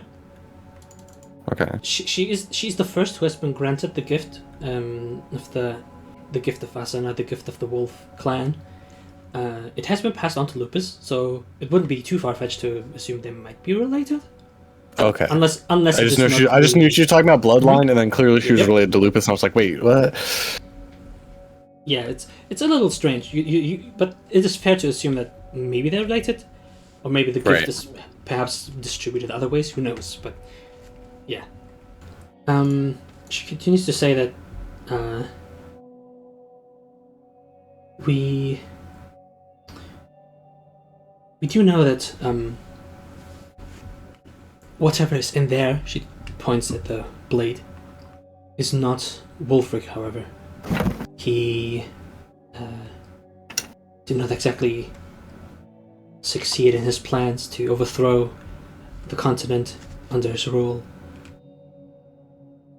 Different things happened. One of those things is the Empire, a competing force to Wulfric, his greatest enemy, his greatest adversary. And you can imagine how that ended up working out for him. So when you say that Wulfric slew your mother, when was that? About 700 years ago. It was around the.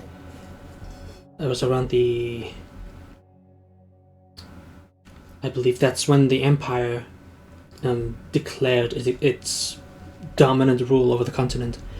The Wolf clan was their greatest adversary. The wolves considered the Empyreans to be invaders, outsiders, which isn't completely wrong because, as you may or may not know, the Empire is guided by and ruled by Celestials who may or may not have a place in the plane materium in Ashalon. They have been met with a lot of resistance by the people that were already here, especially after the Great Cleansing. They thought it would be their responsibility to pick up what was broken. Yeah. Lupus kind of like rights himself in his seat and just like puts a hand on like the dirt in front of him as he like turns his hand over and the little spectral puppies like lick his hand. Looks over to Arman and says, "Imagine the origin story of your entire empire being based on this, on betrayal, on treachery, on underhanded tricks, on this." He points at like the blade still sizzling in the corner. The Empyreans. You can probably tell why they would want to keep this a secret forever if they could. They're playing with fire already by keeping us employed, but we are easy to control. People like you, he looks over to Arman, gives her like a nod, are not. You are their biggest threat.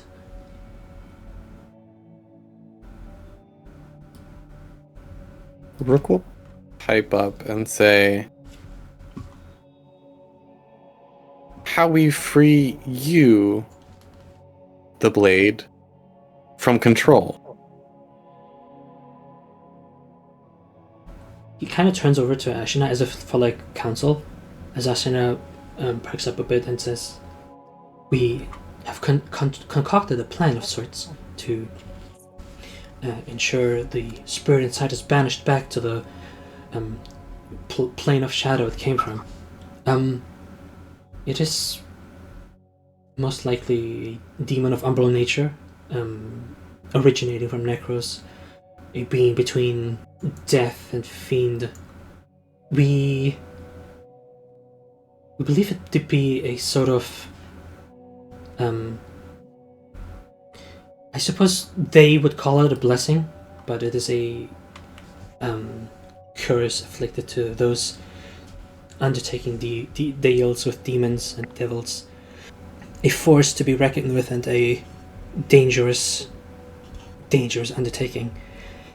We looks over to Randolph. We have experts and those who know how blades are made to be cursed. Looks over to Titania. Says we have those with the muscle necessary to wrestle whatever beast might spring from a result of this. Looks over to Ark and Yoe, and we have those who are capable enough to soothe my mother's spirit after 700 years of capture and imprisonment. We all have our individual tasks, and the ultimate goal, of course, is to ensure that things go well. Is that being optimistic? Maybe, but it's what we're hoping for.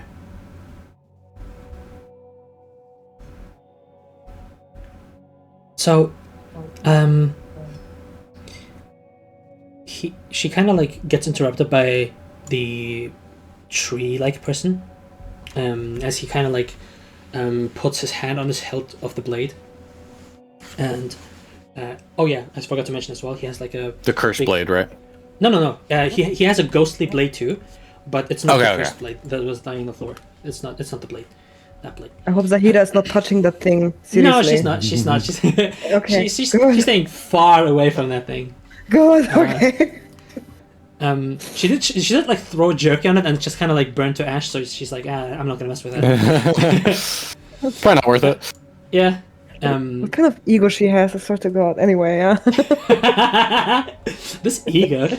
Yeah, but like I have any ego. He walks Paladins, up. am I right? For sure. Paladins, am I right? Yeah. Walks up, puts a hand on the hilt of the blade, and turns back to this cursed sword on the ground. Turns back to the party and says, analyzing the exact details of how this curse came to be, how this was manifested. You might have noticed the element of umbral nature, darkness spreading, the element of pursuance and tracking. These are all telltale signs of a curse born from the archfiend Leviathan themselves. It is all coming together. However, it does not quite add up with some records that we have. One of which is that Wulfric was a glutton. He was a maniacal man in pursuit of power. He was gripped with a strong desire to have the entire continent to himself. So there are conflicting records of what exactly has been going on. So our closest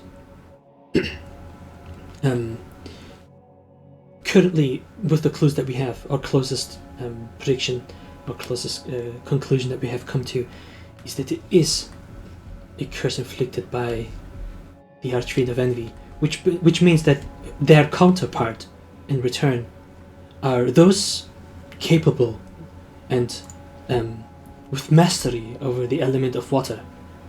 As you may or may not know, Leviathan is a beast of the seas, so if you have the right people with the right mastery over water, they will be able to dispel whatever hounds and curses the blade. As the name drops 3 times Leviathan, I'm looking at Horus and Brunhilde and Rook and Shitai and everybody. With every single name drop, there's an additional sweat drop on my palm. Heck yeah! I'm turned around like a vine boom. I don't know if it's smart to say that we had contact, so I'm not saying anything. I'm just having pointed eye contact. Roll me a charisma poker face check. Oh no, please don't. Okay, I have to. Too bad. Can I have a deception? Actually, yeah. I guess deception makes sense. Yeah. I don't think you have proficiency in deception, do you? Whatever. If you have it, you can add it. If you do, yeah, it's charisma. Fuck. Okay, hang on. Oh my god, at 23. Okay. I'm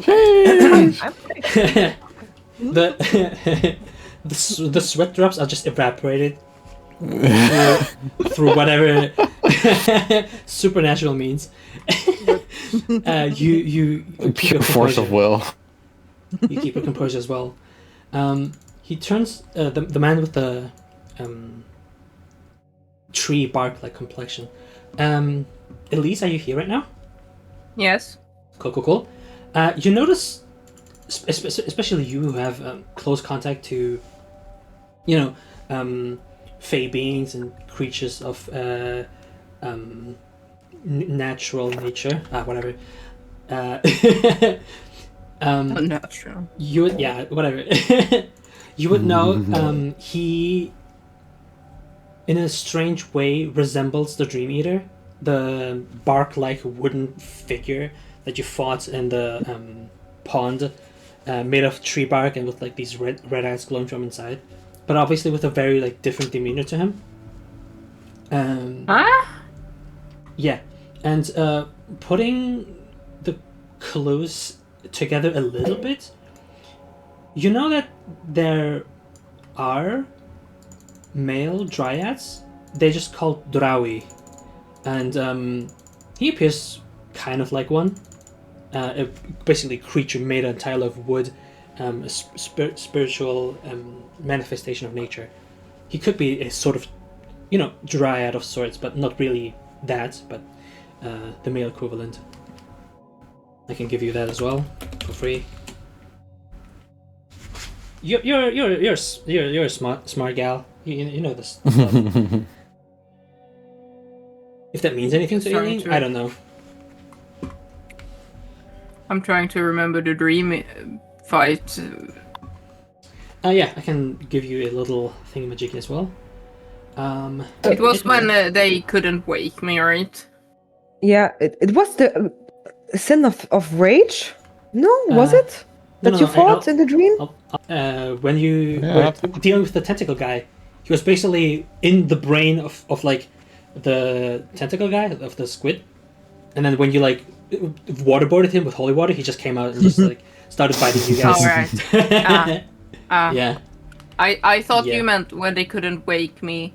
No. And I was with Wrath. Yeah, or whatever they were. Wrath was that, yeah. Yeah. So I was like, no. No. But when you say waterboarding, Yep. my genius plan. Yeah. Will go down in history. Let's waterboard a thingamajig. I mean, it worked. It did work. It's not a plan that I considered, but it was a plan that worked. So You didn't consider it. That's exactly why it worked. Exactly. But like, just to collect all the information that we got. Like, first of all, Lupus is cursed 700 years ago. His whole bloodline is cursed. Yep. Because one dude, Wolfric, basically Got a little greedy. got a little bit, greedy. Yeah. Made, did I get it right? A deal with the Leviathan? Is that or is that false? That's where like the Drowie mentioned the inconsistencies. He was not envious of anything. He was a glutton. He was a glutton. Yeah, exactly. So there's a bit of a discrepancy. So there's a bit of a like that doesn't quite add up. But what we saw here basically proves that it had to be a Leviathan, because that's kind of how her powers manifest in like this darkness.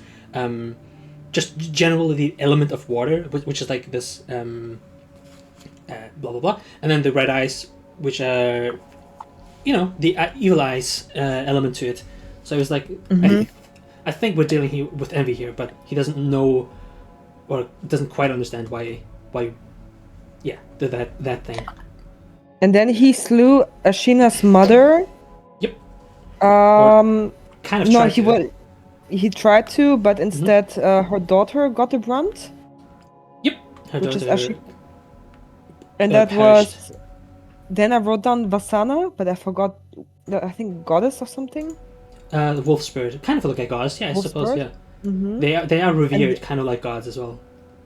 Okay. Yeah.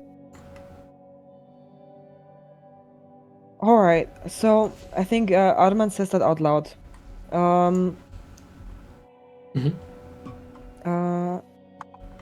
So basically, for 700 years ago, as we all know, and as we learned, the Empire declared the dominance of the continent by slaying the Wolf clan. And among others. Exactly. I'm just trying to figure out something. So, was the Empire already established with the alliance of the Demiurge back then, 700 years ago? It was basically by his will that they invaded into the world. Their home is not here. Their home is in Elysium, but they decided to make this plane their responsibility now. After the calamity. It was by their belief that Ashera has failed this plane, that Ashera has plummeted this plane into doom, and that they would be the saviors coming here to fix everything again. But the story's split. Obviously, the Empire has their own agenda, and the Asherans believe that it was their goddess who enabled life to flourish here once more in the first place. Then how come the Asheran Wings, which is an organization that is trying to fight corruption, as far as I remember, is that correct? The Asheran Wings. Titania kind of like chimes in. Not incorrect. Mm-hmm. We do that too. You can imagine us like the not police. That's not really what we do. We're kind of like making sure people are safe, and we do act internationally. The alliance is not just the one big country like the Empire is. It is multiple. There's multiple countries working together. So the wings basically are all encompassing. We go to different countries, fix different issues, so on and so forth, because problems arise, and people. So what I don't. Mm-hmm. I'm sorry, do not. I just on a tangent here, Auntie. May I call you Auntie? Sure. Oh, okay. Never mind. All right. It's lovely.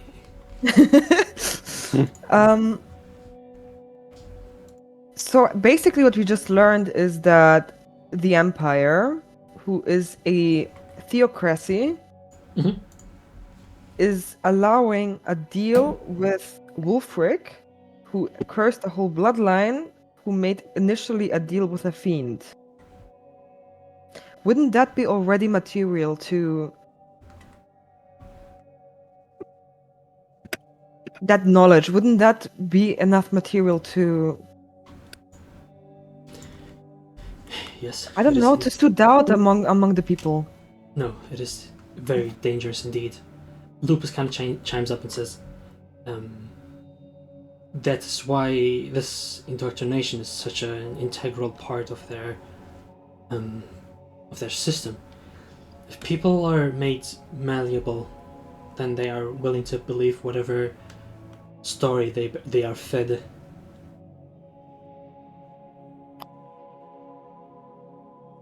Okay, but I'm still not understanding. So then the Scythian raids came. They do so every few years to cleanse this plane. More than that, they appear at least monthly in different parts of the continent. Well, at least I say at least monthly, but it has some inconsistency sometimes. I have the feeling I'm missing something. From the Scythian raids? No, general information. Well, how about we sleep on that? Yes. Wink, wink, nudge, nudge. Wink, wink, nudge, nudge. And everybody slowly but surely, of course, finishes that short rest. That's easy peasy, lemon squeezy. We will get back to this scene as well. We're not gonna say you all sleep and then wake up, because there's still, you can chat while long resting. You can just like sit here, have another hour or two of like banter, whatever. If you would like to long rest here, I don't know. Either way. I don't think we're in any immediate danger. I think that's. I guess, yeah, Plus it time to depends. process story, everything. They did say, yeah, exactly. They did say that like the general was their biggest means of chasing you guys. So whether or not like Zaheera blowing that horn is gonna do anything, who knows? If it's gonna alert guards. I'm gonna She sucker doesn't seem punch her very- if she's doing anything. You have no fucking idea the rage. I would probably break my oath if she would. No, I would not. But you know, She did it before earlier, and then it was busted. yeah. Yeah, I was gonna say she doesn't seem very poised to try that again. Exactly. So yeah. If she goes swing, Brynhilda's dashing after her. Yeah. Into the ground. Holy shit. I told you it was gonna be super dope this session. I'm glad that we got through it all. I mean, Like, the most seriously, like, important. I have no words. Yeah. Yeah. Holy It's, shit. Yeah.